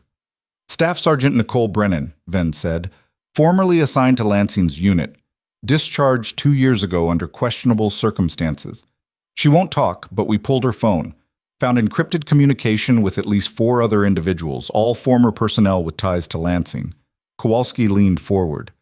They're coordinating. This isn't random harassment. It's organized retaliation. Claire's voice came out quiet. Against me? Against the investigation, Garrett said.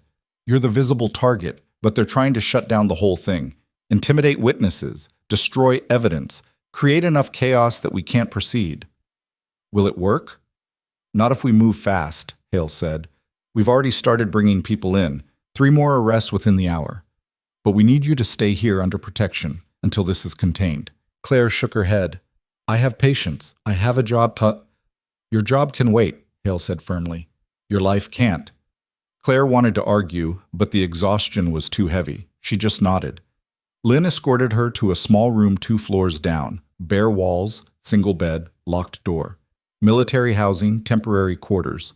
Safe. Try to get some rest, Lynn said. I can't. Try anyway. Lynn left. The lock clicked. Claire sat on the bed and stared at the wall. Her mind was spinning, replaying everything. The slap, the file, the salutes, the break-in, the photo. Brennan's face in the interrogation footage.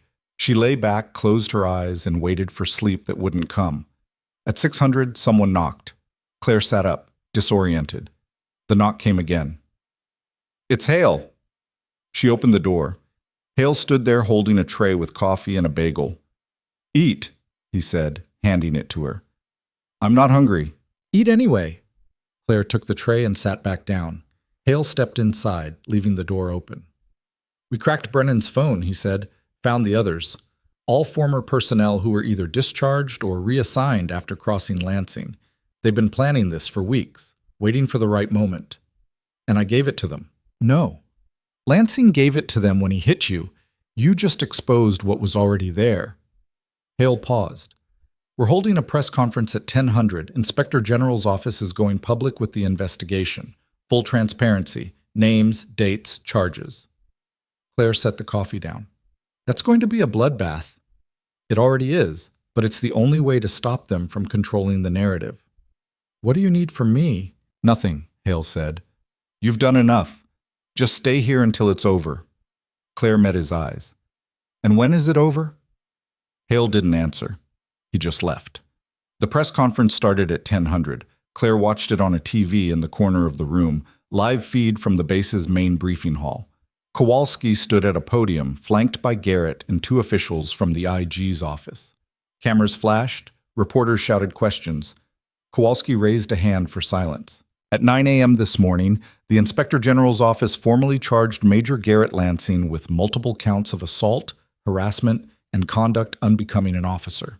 Additionally, 4 other individuals, all with prior ties to Lansing, have been charged with conspiracy, obstruction of justice, and attempted intimidation of federal witnesses. The room erupted. Kowalski kept talking, voice steady, laying out the timeline, the pattern of abuse, the cover-ups, the network of enablers. Claire watched, numb. Then Kowalski said something that made her sit up. This investigation was initiated after a decorated combat medic, unjustly overlooked and dismissed for years, had the courage to stand her ground and demand accountability. Her actions have exposed a systemic failure that endangered countless service members. Today, we honor that courage by ensuring those responsible face the full consequences of their actions. The camera cut to the reporters. Someone shouted a question. Can you confirm the medic's identity? Kowalski shook his head. For her safety, we will not be releasing her name at this time. But it didn't matter. Claire's face had already been plastered across every news outlet in the state. People knew. The conference ended at 10:45. Claire turned off the TV and sat in silence. Her door opened. Lynn stepped in. You've got a visitor, Lynn said. Who? Amy Reeves. Claire blinked. Let her in. A moment later, Reeves walked through the door. She was younger than Claire had imagined, late 20s, with short blonde hair and nervous eyes. She stood just inside the doorway, hands clasped in front of her.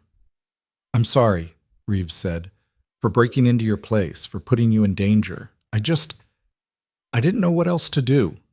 Claire gestured to the chair. Sit. Reeves sat. Why didn't you come forward sooner? Claire asked. I tried. 3 years ago, right after I was transferred. I filed a formal complaint with the IG. It went nowhere. They said there wasn't enough evidence, said it was my word against his. Reeves's voice cracked.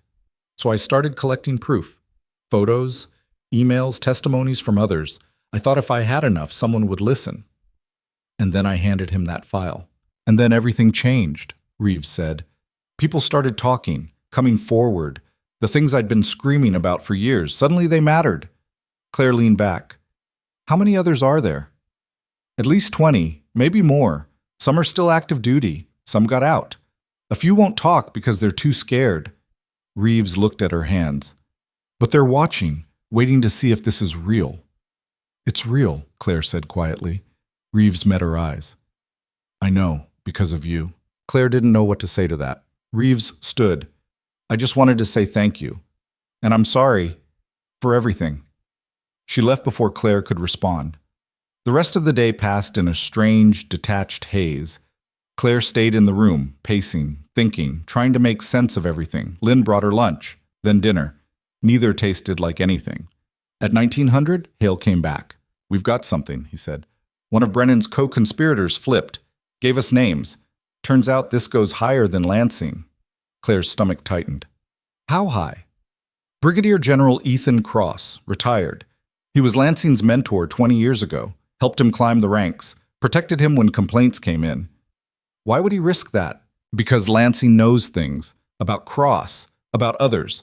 If Lansing goes down, he takes a lot of people with him. Hale paused.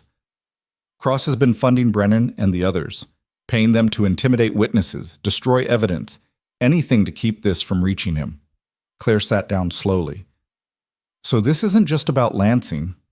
No, it's about an entire generation of officers who built their careers on silence. And you just turned the lights on. What happens now? Cross is being brought in for questioning. If he lawyers up, this could drag out for months. But if we can flip him the way we flipped Brennan's guy... Hale shrugged. It's over. And if he doesn't flip, then we fight. Hale left. Claire lay on the bed, staring at the ceiling, trying to process it all. At 21:30, the alarms went off. Loud, blaring, red lights flashing in the hallway. Claire jumped up. Lynn burst through the door, weapon drawn. We're moving. Now! What's happening? Breach. South perimeter. Armed individuals, unknown number. They ran. Down the hallway, through a stairwell, into the underground garage. 2 other soldiers joined them, forming a protective box around Claire. They moved fast, boots echoing on concrete. Gunfire erupted somewhere above them, muffled but unmistakable. Lynn keyed her radio.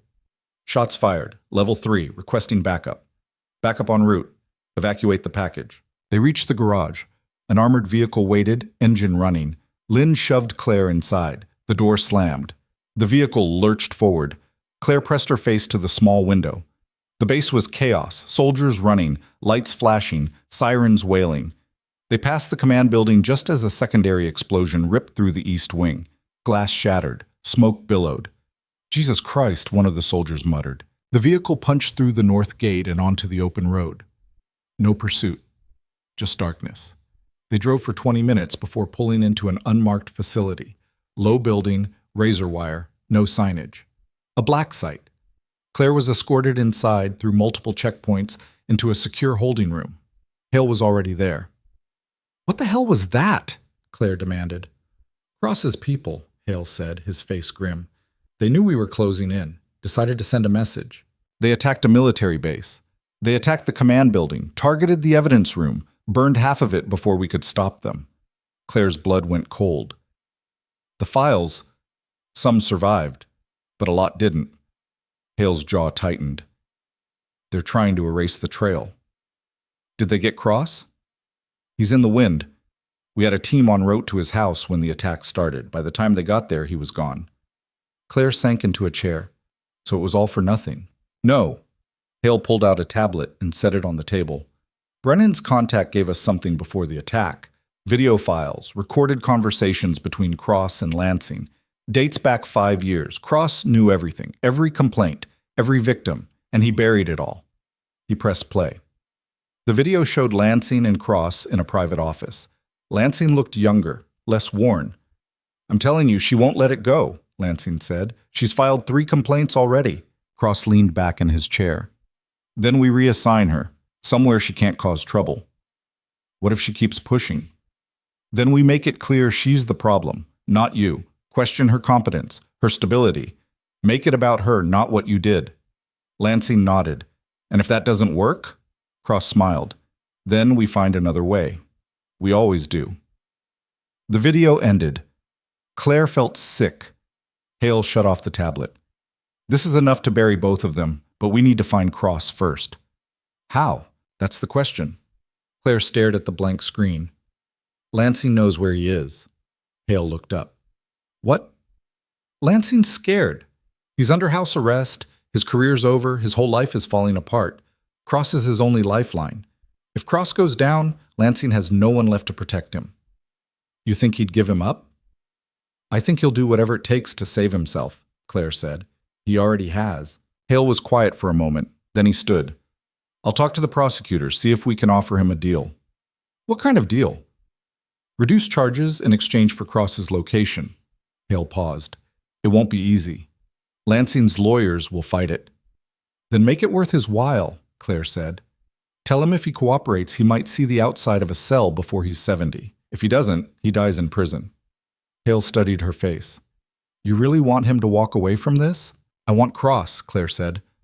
Lansing's a bully. Cross is the system, and the system is what needs to burn. Hale nodded slowly. I'll make the call. He left. Claire sat alone in the holding room, listening to the hum of the ventilation system. Her whole body ached. Her mind felt like it was running on fumes. 2 hours later, Hale came back. Lansing's talking, he said. Cross is at a private estate in North Carolina. Remote. Heavily secured. We've got a tactical team mobilizing now. When do they move? 400. 3 hours. Claire stood. I want to be there when they bring him in. Hale shook his head. No way. Too dangerous. I don't care. Claire, I need to see his face, she said, voice hard. I need to see him realize it's over. Hale stared at her, then sighed. You stay in the vehicle. You don't get out. You don't interfere. Fine. They left at 0330. Claire rode in an unmarked SUV with Hale and 2 federal agents. The tactical team was already en route, traveling separately. The drive took 4 hours, winding through dark back roads into the mountains. The estate appeared just after dawn, massive, isolated, surrounded by woods. High walls, cameras, guards visible at the gate. The SUV pulled off the road a quarter-mile out. They waited. At 800, the tactical team moved in.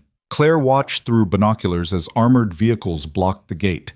Soldiers poured out, weapons raised. The guards at the gate surrendered immediately. No shots fired.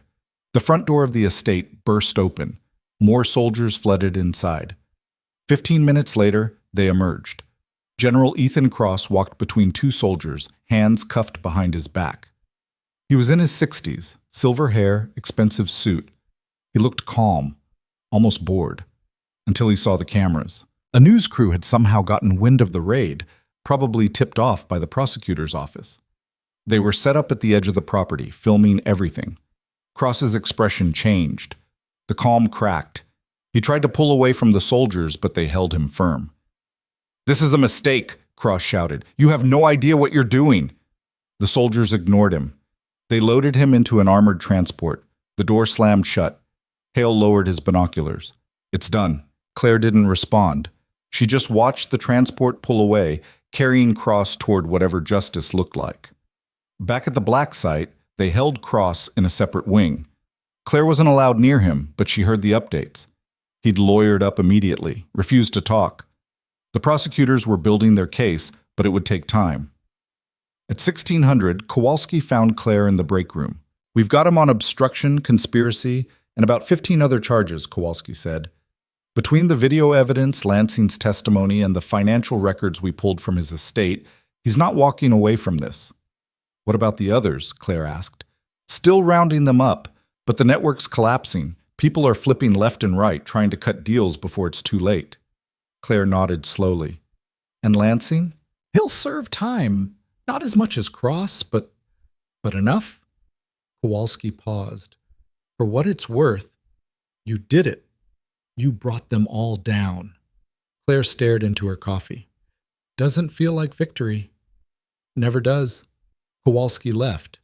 Claire sat there for a long time, turning the coffee cup in her hands. At 1900, Lynn came to get her. You've got another visitor. Who now? You'll want to see this one. Claire followed her to a small conference room. Inside, a man in his 50s stood by the window. He turned when she entered. Claire's breath caught. Colonel Davies? He smiled. It's General now, but yeah, it's me. Davies had been her commanding officer during her first deployment, the one who'd recommended her for rapid response, the one who'd written her commendation after Kandahar. What are you doing here? Claire asked. I heard what happened, Davies said. Flew in as soon as I could. I wanted to see if you were okay. Claire's throat tightened. I'm fine. Liar. Davies gestured to the chair. Sit. She sat. Davies sat across from her. You know, when I heard you'd been medically separated, I tried to find you. Wanted to make sure you landed somewhere good. But your file was sealed. I couldn't get through. It's a long story. I've got time. Claire shook her head. Not now. Davies studied her face. You look tired. I am. When's the last time you slept? Claire didn't answer. Davies sighed.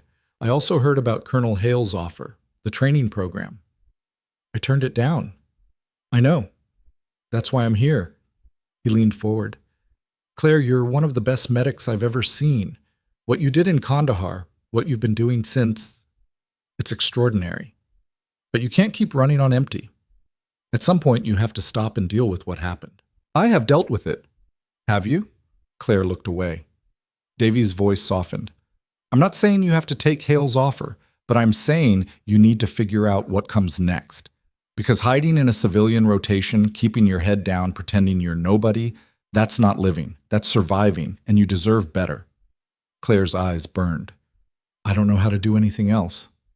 Yes, you do. You proved that this week. Claire wiped her eyes quickly. I didn't mean for any of this to happen.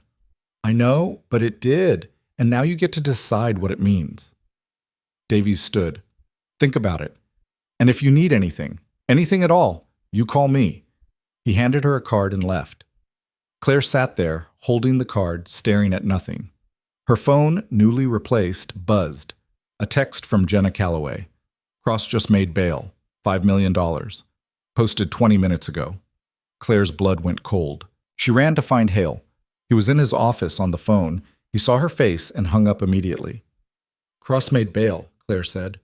I know, the judge set it higher than we expected, but his lawyers came through. Hale's expression was grim. We've got him under electronic monitoring. He's not going anywhere. You sure about that?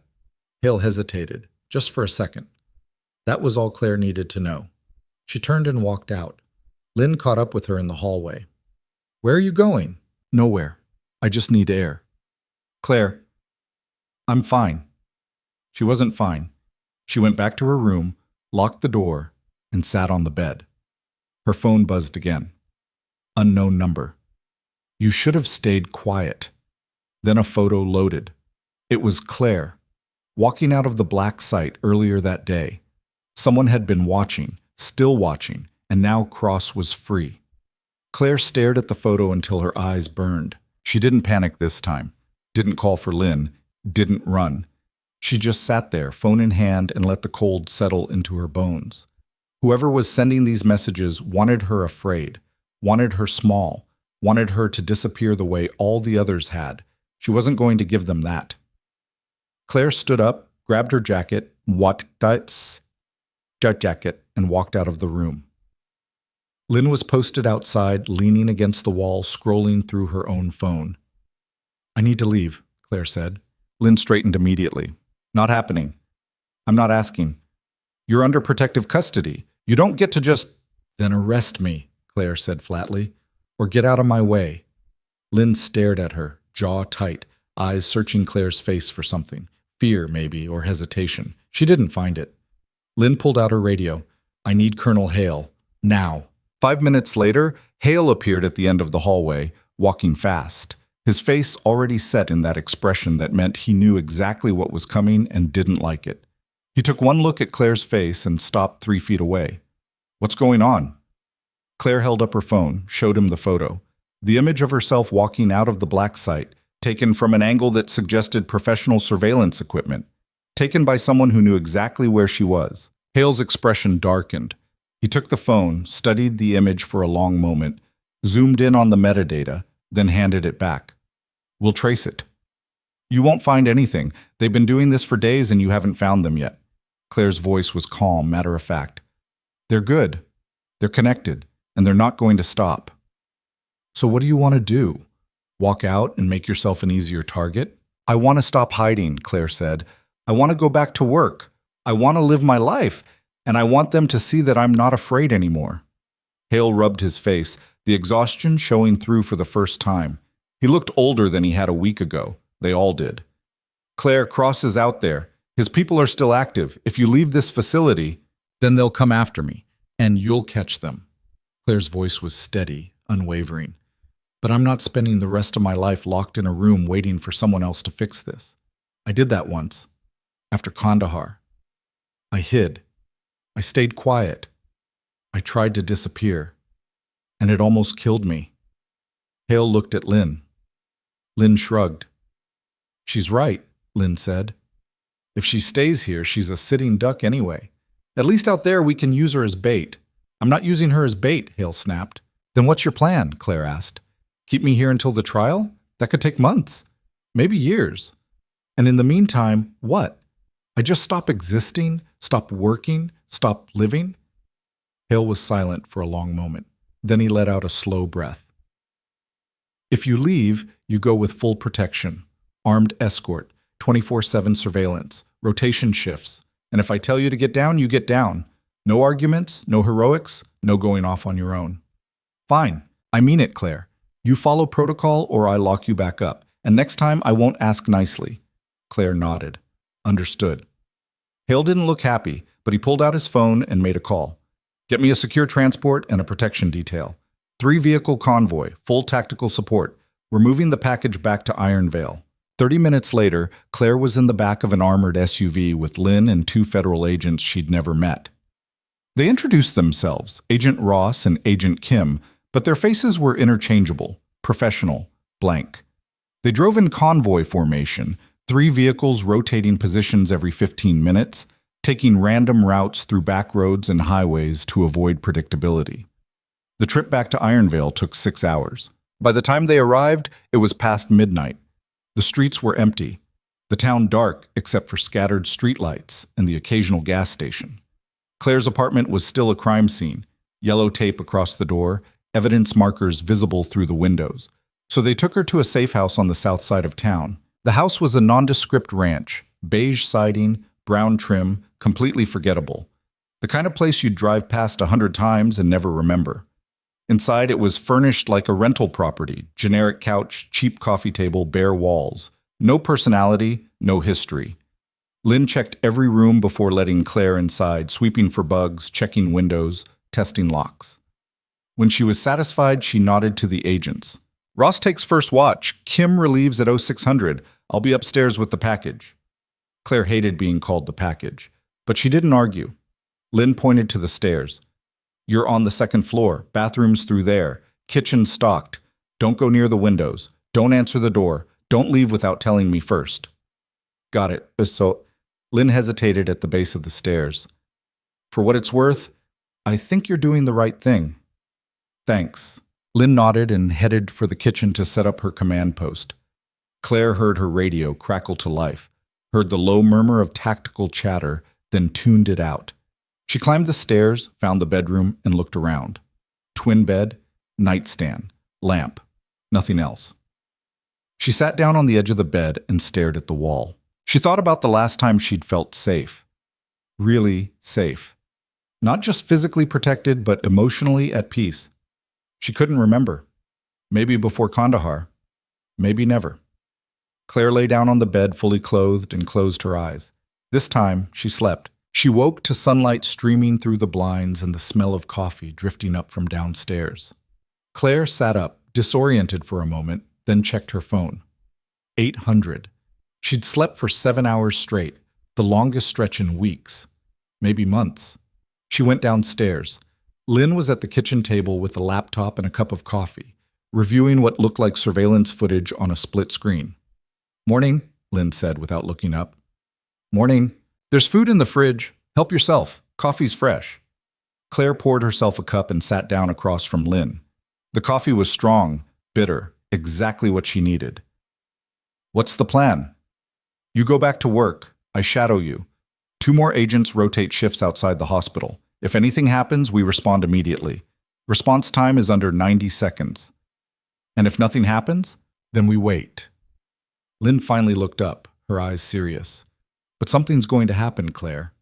Cross didn't post $5 million in bail just to sit at home. He's planning something. Claire drank her coffee and thought about that. Waiting. She'd spent her whole life waiting. Waiting to be noticed. Waiting to be believed. Waiting to be valued. Waiting for someone to care enough to do the right thing. She was done waiting. At 900, Claire walked into Ironvale Military Hospital for the first time in 5 days. The automatic doors slid open and she stepped into the familiar smell of antiseptic and floor wax. The lobby was busy, patients checking in, families waiting, staff moving purposefully through the corridors. Dolores looked up from the nurse's station and her eyes went wide. "Jesus Christ, you're alive!" "Barely." Dolores came around the desk and pulled Claire into a hug. It was awkward and unexpected, and Claire didn't know what to do with her hands. She stood there stiffly for a moment, then tentatively hugged back. "We thought," Dolores pulled back, wiping her eyes. "We didn't know where you were. Nobody would tell us anything. They said you were safe, but we kept seeing your face on the news, and people were saying all kinds of things. I'm sorry." "Don't be. Just don't disappear again, okay?" Claire nodded. "I'll try." She clocked in, grabbed her assignment sheet,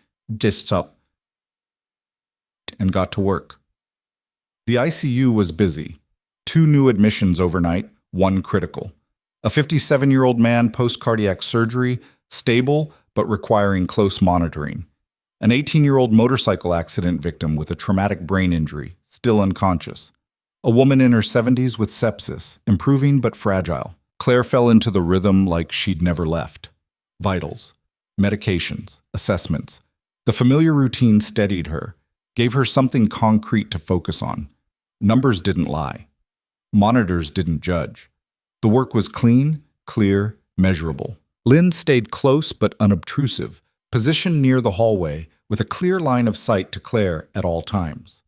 She wore civilian clothes, jeans, plain shirt, light jacket that concealed her sidearm. To anyone else, she looked like a family member waiting for news. By noon, word had spread through the hospital. People stared, whispered. A resident Claire barely knew, a young guy named Patterson who always looked nervous, stopped her in the hallway. "I just wanted to say, what you did was brave." Claire didn't know how to respond. "I was just doing my job." "No, you did more than that. You stood up. That matters." He walked away before she could argue. The rest of the day passed without incident. No threats, no messages, no suspicious figures lurking in parking lots. Just work. Just the steady rhythm of saving lives and managing crises and doing the things she was good at. At 1800, Claire clocked out. Lynn walked her to the safe house through the back parking lot, eyes constantly scanning, hand near her weapon. They drove separately. Claire in a hospital-provided sedan, Lynn following at a distance. 2 more vehicles bracketed them, maintaining a loose perimeter. Back at the safe house, they ate dinner in silence. Takeout Chinese that Lynn had ordered from a restaurant 3 towns over, paid for in cash. Delivered by an agent pretending to be a driver. The food tasted like cardboard, but Claire ate it anyway. She needed the calories. Needed the routine. She went to bed early, staring at the ceiling until exhaustion finally dragged her under. The next 3 days followed the same pattern. Work, surveillance, silence. On the 4th day, Hale called. "We've got movement," he said, voice tight. "Cross violated his bail conditions. Tried to leave the state. U.S. Marshals picked him up an hour ago at a private airfield outside Charlotte." Claire's pulse quickened. "Where is he now?" "Federal holding in Raleigh. They're filing for bail revocation. Judge is hearing it tomorrow morning at 9 a.m. "Can I be there?" Hale hesitated. "It's not a trial, just a hearing. You won't be testifying." "I don't care. I want to be there." Another pause. "I'll make it happen." "But Claire, this isn't going to be easy. His lawyers are going to fight hard. They'll argue he wasn't fleeing, that it was a misunderstanding, that he deserves another chance, and the judge might believe them. Or the judge might see through it. Maybe, but either way, you need to be prepared for disappointment." "I'm prepared," Claire said. "I've been disappointed before." The hearing was held in a federal courthouse 2 hours north of Ironvale. Claire rode up with Lynn and Hale in the early morning darkness, the sky still black, stars fading as the horizon began to lighten. They arrived at 7:30, passed through multiple security checkpoints, metal detectors, bag searches, ID verification, and took seats in the back of the courtroom. Cross was already there, sitting at the defense table with 3 lawyers in expensive suits. He looked smaller than Claire remembered. Tired. His silver hair was mussed, his suit wrinkled, his hands trembling slightly as he shuffled papers. He didn't look like a powerful general anymore. He looked like an old man who'd finally run out of options. He didn't look at her. The judge entered, a woman in her 60s with steel gray hair pulled back in a severe bun, sharp eyes behind wire-rimmed glasses, an expression that suggested she'd seen every trick in the book and wasn't impressed by any of them. Everyone stood. "Be seated," the judge said. She looked at the prosecution table. "Counsel, you filed a motion to revoke bail. Proceed." The prosecutor stood, a sharp-faced woman named Daniels with a reputation for being relentless. "Your Honor, the defendant was apprehended yesterday at 14:30 hours attempting to board a private flight to Mexico. He had $200,000 in cash, falsified travel documents, and no intention of returning for trial. This represents a clear and immediate flight risk." One of Cross's lawyers shot to his feet, a tall man with slicked back hair and a voice like oil. "Your Honor, my client was not fleeing. He was attending to urgent business matters related to his consulting firm, which operates internationally. The cash was for legitimate business expenses, and the travel documents were prepared by his staff without his knowledge of any irregularities." "In Mexico," Daniels interrupted, not raising her voice but cutting through the lawyer's explanation like a scalpel. "Without notifying this court, without seeking permission from his bail supervisor, in direct violation of the conditions set forth when bail was granted." The judge held up a hand. "I've read the motion. I've reviewed the evidence. General Cross, do you have anything to say before I rule?" Cross stood slowly. His lawyers tried to stop him, grabbing his arm, whispering urgently, but he shook them off. He stood there for a moment, staring at the bench, and Claire could see the calculation happening behind his eyes. The weighing of options, the search for an angle. Then his shoulders sagged.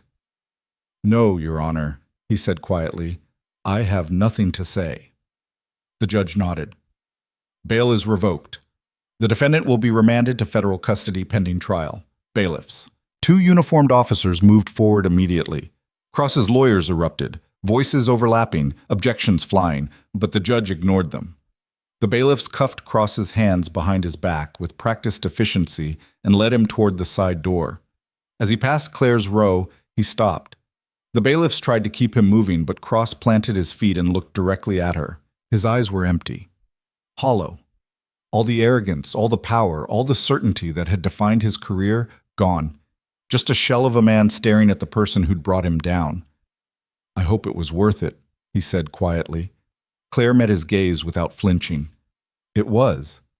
The bailiffs pulled him away, and this time he didn't resist. The door closed behind him with a heavy thud that echoed through the courtroom. Claire sat there, watching the door, and felt something shift inside her chest. Not relief, not satisfaction, not even vindication. Just closure. The end of one chapter. The possibility of another beginning. Hale leaned over. "You okay?" "Yeah," Claire said. "I am." They left the courthouse and drove back to Ironvale. The sun was high now, burning through the morning haze, turning the fields golden. Claire watched the landscape roll past and thought about everything that had led to this moment. The slap, the file, the salutes, the investigation, the threats, the fear. All of it had started because she'd refused to be invisible. And now Cross was in a cell. Lansing was awaiting sentencing. The network was collapsing, one arrest at a time. But it still didn't feel finished. Back at the safe house, Claire found Jenna Calloway waiting on the front steps, camera bag slung over one shoulder, notebook in hand. Lynn moved immediately to intercept, hand going to her weapon. "Ma'am, this is a restricted area." "It's okay," Claire said, stepping forward. "I know her." Lynn didn't look happy, but she stepped back, positioning herself where she could intervene if needed. Jenna stood, holding up her hands to show they were empty. "I heard about the hearing. Thought you might want to talk." "Off the record?" "If that's what you want." Claire sat down on the steps. Jenna sat beside her, careful to keep some distance, to not crowd her space. "How does it feel?" Jenna asked. "Watching them fall." Claire was quiet for a moment, staring at the street. A car drove past, slow, the driver rubbernecking. Lynn tracked it until it disappeared around the corner. Empty, Claire said finally. Really? I didn't do this for revenge. I just wanted them to stop. I wanted to be able to go to work without being afraid, without being targeted, without having to prove I had a right to exist in that space. And now they have stopped. Have they? Claire looked at her. Cross is locked up. Lansing's going to prison. But there are others, people who look the other way, people who knew and didn't care, people who benefited from the system they built. They're still out there, still in positions of power. Jenna nodded slowly, making a note. So what are you going to do about it? Claire didn't have an answer to that. She stared at the horizon, at the line where the earth met the sky, and tried to imagine what came next. Jenna flipped open her notebook, pulled out a folded piece of paper, and handed it to Claire. I've been talking to some of the other victims. Daniels, Reeves, Webb, Marcus from the 82nd, about 15 others. They want to form a support network, help others who've been through similar situations, provide resources, legal support, counseling. They asked if you'd be willing to speak at their first meeting. Claire unfolded the paper. It was a flyer, simple, professionally designed. Survivors Speak, a support network for military personnel. First meeting, next Thursday, 7 p.m., Ironvale Community Center. I'm not a speaker, Claire said. You don't have to be. Just tell your story. Let people see that it's possible to fight back and win. Jenna paused. A lot of people are watching you, Claire, waiting to see what you do next. If you walk away now, they'll think fighting back doesn't matter, that the system always wins. The system did win, for years, decades, until you. Claire stared at the flyer. When is it? Next week, Thursday, 7 p.m. Claire folded the paper carefully and put it in her pocket. I'll think about it. Jenna stood, slinging her bag over her shoulder. That's all I can ask. She left, walking down the street to where her car was parked. Lynn watched her go, then turned to Claire. You really thinking about doing it? Lynn asked. I don't know. For what it's worth, I think you should. Claire glanced at her. Why? Because people need to hear it. Not from the news, not from lawyers or investigators or press conferences. From you. From someone who lived it and came out the other side. Lynn paused, choosing her words carefully. You showed them that silence isn't strength, that fighting back is possible, that you don't have to accept being treated like you don't matter. Claire thought about that for a long time, sitting on those steps as the afternoon stretched into evening. The next day, she called Jenna and said yes. The week passed in a blur. Work during the day, patients, assessments, medications, the steady rhythm that kept her grounded. Preparation at night, writing notes, throwing them away, writing new ones. She practiced in front of the bathroom mirror and hated every word that came out of her mouth. She sounded stilted, rehearsed, fake. Lynn heard her practicing and knocked on the door. Stop trying to sound like someone else, Lynn said. Just be yourself. That's what people need to see. Myself isn't very inspiring. Yourself took down a general and exposed a network of corruption that had been operating for years. I'd say that's pretty damn inspiring. The night of the meeting, Claire almost didn't go. She stood in front of the mirror adjusting her shirt for the 10th time and felt her chest tighten. Her hands were shaking, her breathing was shallow, the familiar signs of a panic attack creeping in. Lynn appeared in the doorway. You don't have to do this. I know. But you're going to anyway. Claire turned away from the mirror. Yeah, Lynn drove her to the community center in silence. The parking lot was packed, cars spilling out onto the street, people streaming toward the entrance. Claire stared at all those people and felt her chest tighten further. There's too many, she said. There's exactly as many as there should be, Lynn said. They're here because of you, because you gave them hope. Claire opened the door and got out before she could change her mind. Inside, the meeting room was filled to capacity. 60 people, maybe more. Some in uniform, some in civilian clothes, some with children. All of them watching as Claire walked to the front. Amy Reeves was there, sitting in the second row. She smiled encouragingly, her eyes wet. Marcus Webb stood near the back, arms crossed, eyes steady.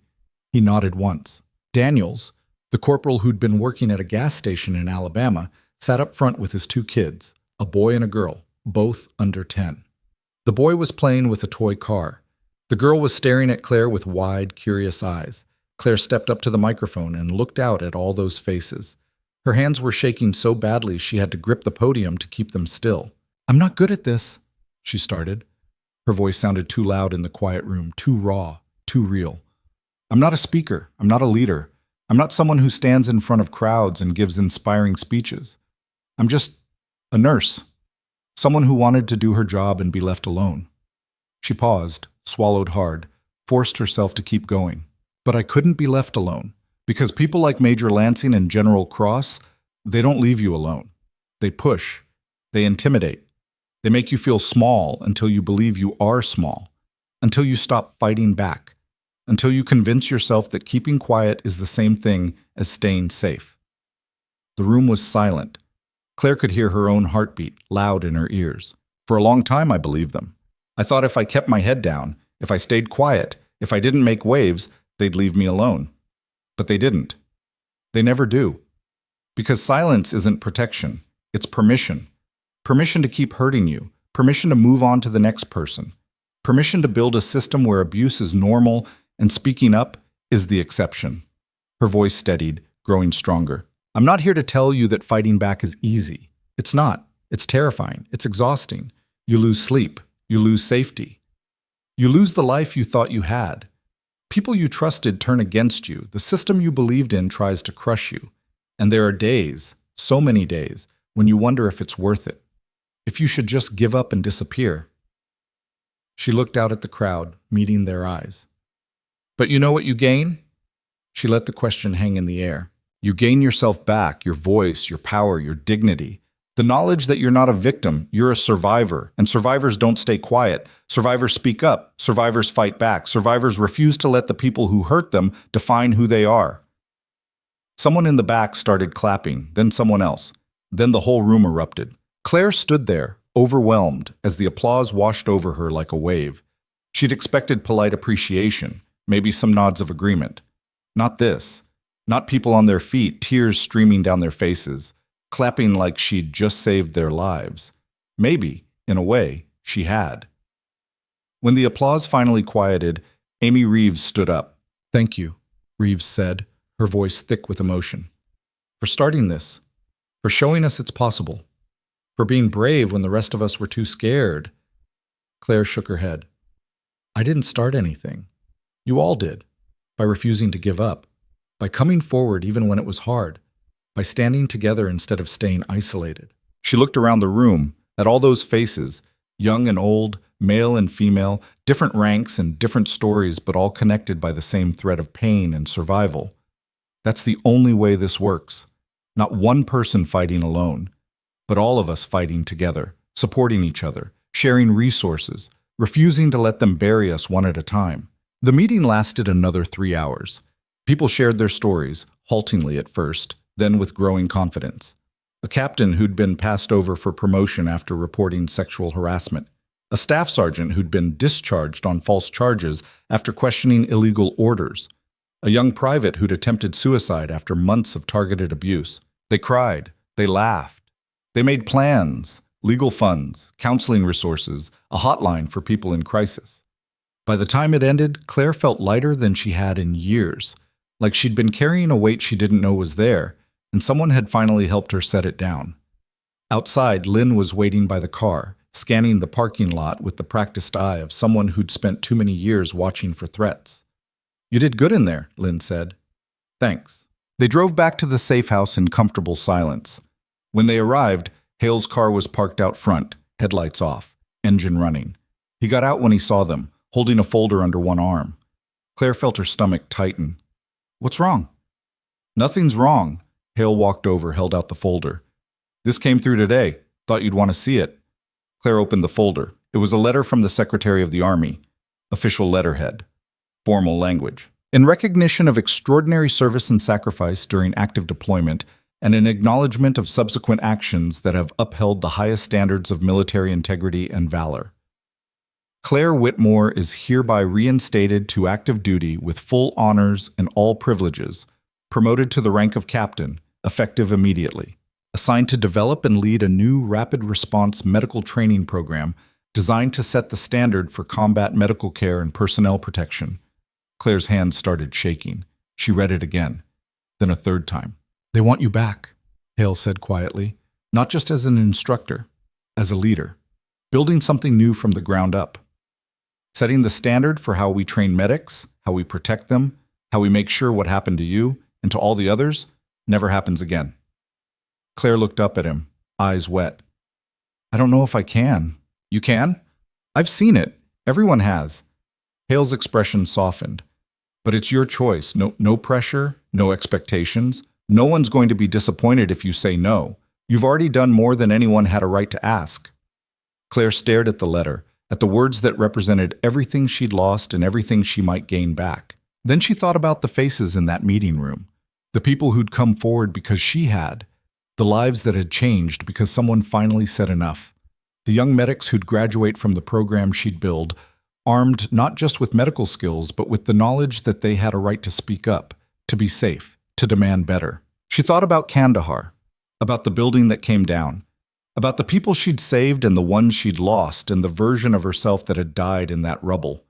She thought about the slap, the file, the salutes, the moment she'd decided to stop being invisible.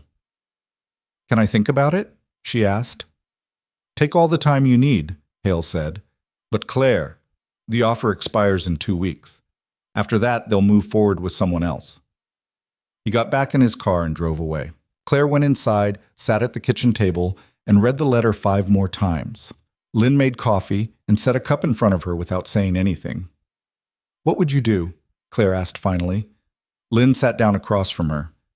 "Doesn't matter what I do. This is your life, your decision." "But if it was you," Lynn was quiet for a long moment.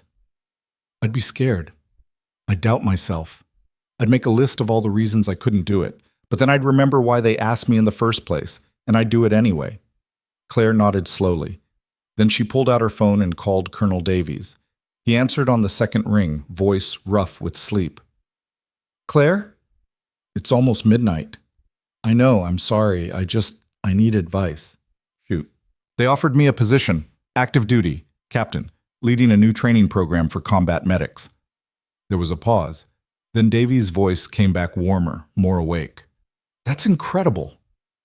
I don't know if I'm ready." "You're never going to feel ready, not for something like this. But that doesn't mean you're not capable. It just means you're smart enough to know how hard it's going to be." Davies paused. "Can I tell you something?" "Yeah. After you left, after your file was sealed and you disappeared, I kept thinking about you, about how many lives you saved, about how you went back into that building when everyone else was running out. And I kept thinking, what a waste. All that skill, all that courage, all that dedication, just gone." Claire's throat tightened. "But now you have a chance to get it back. Not the same way. Not in combat. But in a way that might matter even more. Training the next generation. Making sure they're better prepared, better protected, better equipped to survive. Making sure they know they have a voice." Davies' voice grew firmer. "Don't let fear talk you out of this, Claire. You've already proven you're brave enough. Now prove you're strong enough to come back." Claire closed her eyes, felt tears slip down her cheeks. "What if I fail?" "Then you fail, and you get back up. Same as you always have, same as you did in Kandahar, same as you did when Lansing hit you." He paused. "But I don't think you will. I think you're going to do something amazing, because that's who you are." "Thank you," Claire whispered. "Anytime. Now get some sleep. You've got a decision to make." He hung up. Claire sat in the silence for a long time, phone still pressed to her ear even though the line was dead. Then she picked up a pen and wrote 3 words on the letter. "I accept. C. Whitmore." She stared at her signature for a moment, then folded the letter and put it in an envelope. The next morning, Claire walked into Colonel Hale's office and handed him the signed letter. Hale read it, looked up at her, and smiled, a genuine smile, the first she'd seen from him. "Welcome back, Captain." "Thank you, sir." "When can you start?" "Give me 2 weeks. I need to finish my notice at the hospital. I owe them that much." "Done. Report to Fort Bragg on the 15th. I'll have your orders waiting." Claire left his office and drove to Ironvale Military Hospital one last time as a civilian. Dolores was at the nurses' station updating a chart. She looked up when Claire approached, and something in Claire's expression made her set down her pen. "You're leaving, aren't you?" Claire nodded. 2 weeks. Where are you going? Back. Active duty. They're putting me in charge of a new training program. Dolores's eyes filled with tears. Good. You belong there. You always did. I don't know about that. I do. Dolores stood up and came around the desk. You're going to do great things, Whitmore. I know it. And when you do, remember us little people back here in the ICU who knew you when you were just a quiet nurse nobody paid attention to. I could never forget this place. Dolores hugged her tight. You better not. Claire spent her last 2 weeks saying goodbye. To patients who'd come to trust her steady hands and quiet competence. To co-workers who'd watched her transform from invisible to unforgettable. To a version of herself that had tried so hard to disappear and failed so spectacularly. On her final day, she clocked out for the last time and stood in the parking lot, looking back at the building where everything had changed. So much had happened here, so much pain, so much growth, so much fear and courage and transformation. She got in her car and drove away without looking back. 3 months later, Captain Claire Whitmore stood in front of a classroom at Fort Bragg, facing 30 young medics fresh out of training. They looked so young, so eager, so ready to save the world. She'd looked like that once, before Kandahar taught her that saving the world meant saving one person at a time, over and over, until your body broke and your mind fractured and you had to decide whether to keep going or give up. She'd kept going. I'm not here to teach you how to save lives, Claire said, her voice carrying across the room. You already know that. The technical skills, the protocols, the procedures, you learned all of that in your training. I'm here to teach you something else. How to protect yourselves. How to speak up when something's wrong. How to refuse to be silenced when someone tries to make you small. She paused, looking at their faces. Some eager, some skeptical, some already carrying wounds she couldn't see. Because the worst thing that can happen to you out there isn't failing to save someone. It's letting fear stop you from trying. It's letting someone convince you that your voice doesn't matter, that speaking up will only make things worse, that silence is the same thing as safety. The class was silent, hanging on every word. You're going to see things that break you. You're going to face people who try to make you small. People in positions of power who abuse that power because they can. Because the system protects them. Because silence has always been easier than accountability. And when that happens, you have a choice. Stay silent and let them win. Or stand up and fight back. Claire walked to the front of the room, hands clasped behind her back in a posture that was pure military, but somehow softer, more accessible. I spent years being invisible, telling myself it was safer that way. Easier. That if I just kept my head down and did my job, I'd be fine. But all it did was make me smaller and smaller until I almost disappeared completely. Until one day, I couldn't get any smaller, and I had to decide. Stay hidden and lose myself completely, or stand up and fight for the right to exist. She looked each of them in the eye, one by one. I stood up, and it cost me everything, my safety, my peace, my old life. I was threatened, stalked, attacked. I lost sleep. I lost friends. I lost the comfortable illusion that the system would protect me if I just followed the rules. She paused, let that sink in. But you know what I got in return? She smiled, and it was real, genuine, hard-won. I got myself back. My voice. My power. My right to take up space in the world without apologizing for it. And I got something else too. I got all of you. The next generation. The ones who are going to do better than we did.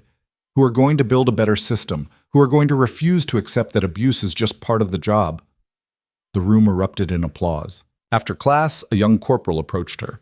A woman who couldn't be more than 20, with nervous eyes and a story Claire knew she was working up the courage to tell. Captain Whitmore? Yeah? I just wanted to say thank you for what you did. My sister was in the Army. She was harassed by her commanding officer for months. She reported it 3 times and nothing happened. Eventually, she just gave up, took a discharge. She's been struggling ever since. The corporal's voice cracked. But after she heard your story, after she saw that someone actually fought back and won, she started going to therapy again, started dealing with it instead of just trying to forget. She's even thinking about coming back, maybe as a contractor or a civilian trainer. She said you gave her hope. Claire's chest tightened. I'm glad she's getting help. Can I ask you something? Sure. The corporal hesitated, choosing her words carefully. Was it worth it? Everything you went through? The fear and the threats and having your whole life turned upside down? Claire thought about that. About the slap that echoed across the parade ground. About the threats that came in the middle of the night. About the fear that had followed her like a shadow. About Cross being led away in handcuffs. About Lansing's career ending in disgrace. About the network collapsing one arrest at a time. She thought about the faces in that community center. About the support group that now had over 300 members. About the people who'd found their voices because she'd found hers first. She thought about standing in this classroom, teaching these young medics not just how to save lives, but how to protect their own souls in the process. Yeah, Claire said. It was worth it. Every single second. That night, Claire sat in her small office at the training facility, reviewing lesson plans for the next week. Her phone buzzed. A text from Amy Reeves. Just wanted to say thank you for everything. The support group hit 400 members yesterday. We're opening chapters in 3 more states. People are healing, lives are changing because of you. Claire stared at the message, her eyes burning with the kind of tears that came from exhaustion and gratitude and the overwhelming weight of knowing that something good had come from all that pain. She typed back slowly. Not because of me, because we refused to stay silent, because we stood together. That's the only reason any of this worked. She set the phone down and looked out the window. The base was quiet, lights glowing in the gathering darkness. Somewhere out there, in bases and hospitals and offices across the country, people were fighting their own battles, facing their own Lansings, their own systems built on silence and fear, and the assumption that some people mattered more than others. And maybe, just maybe, some of them would remember that one person had stood up, one person had said no, one person had refused to be small, and that one person had won. Not because she was special, not because she was fearless, not because she was stronger or braver or better than anyone else, but because she'd reached a point where staying silent hurt more than speaking up, and because when she spoke up, other people joined her. That was the lesson. That was what she needed these young medics to understand. You don't have to be perfect to fight back. You don't have to be fearless. You just have to be tired of being afraid. Claire closed her laptop, turned off the lights, and walked out into the night. She wasn't invisible anymore. She wasn't a victim. She wasn't someone who stayed quiet to keep the peace. She was Captain Claire Whitmore, combat medic, survivor, teacher, leader, and she was just getting started.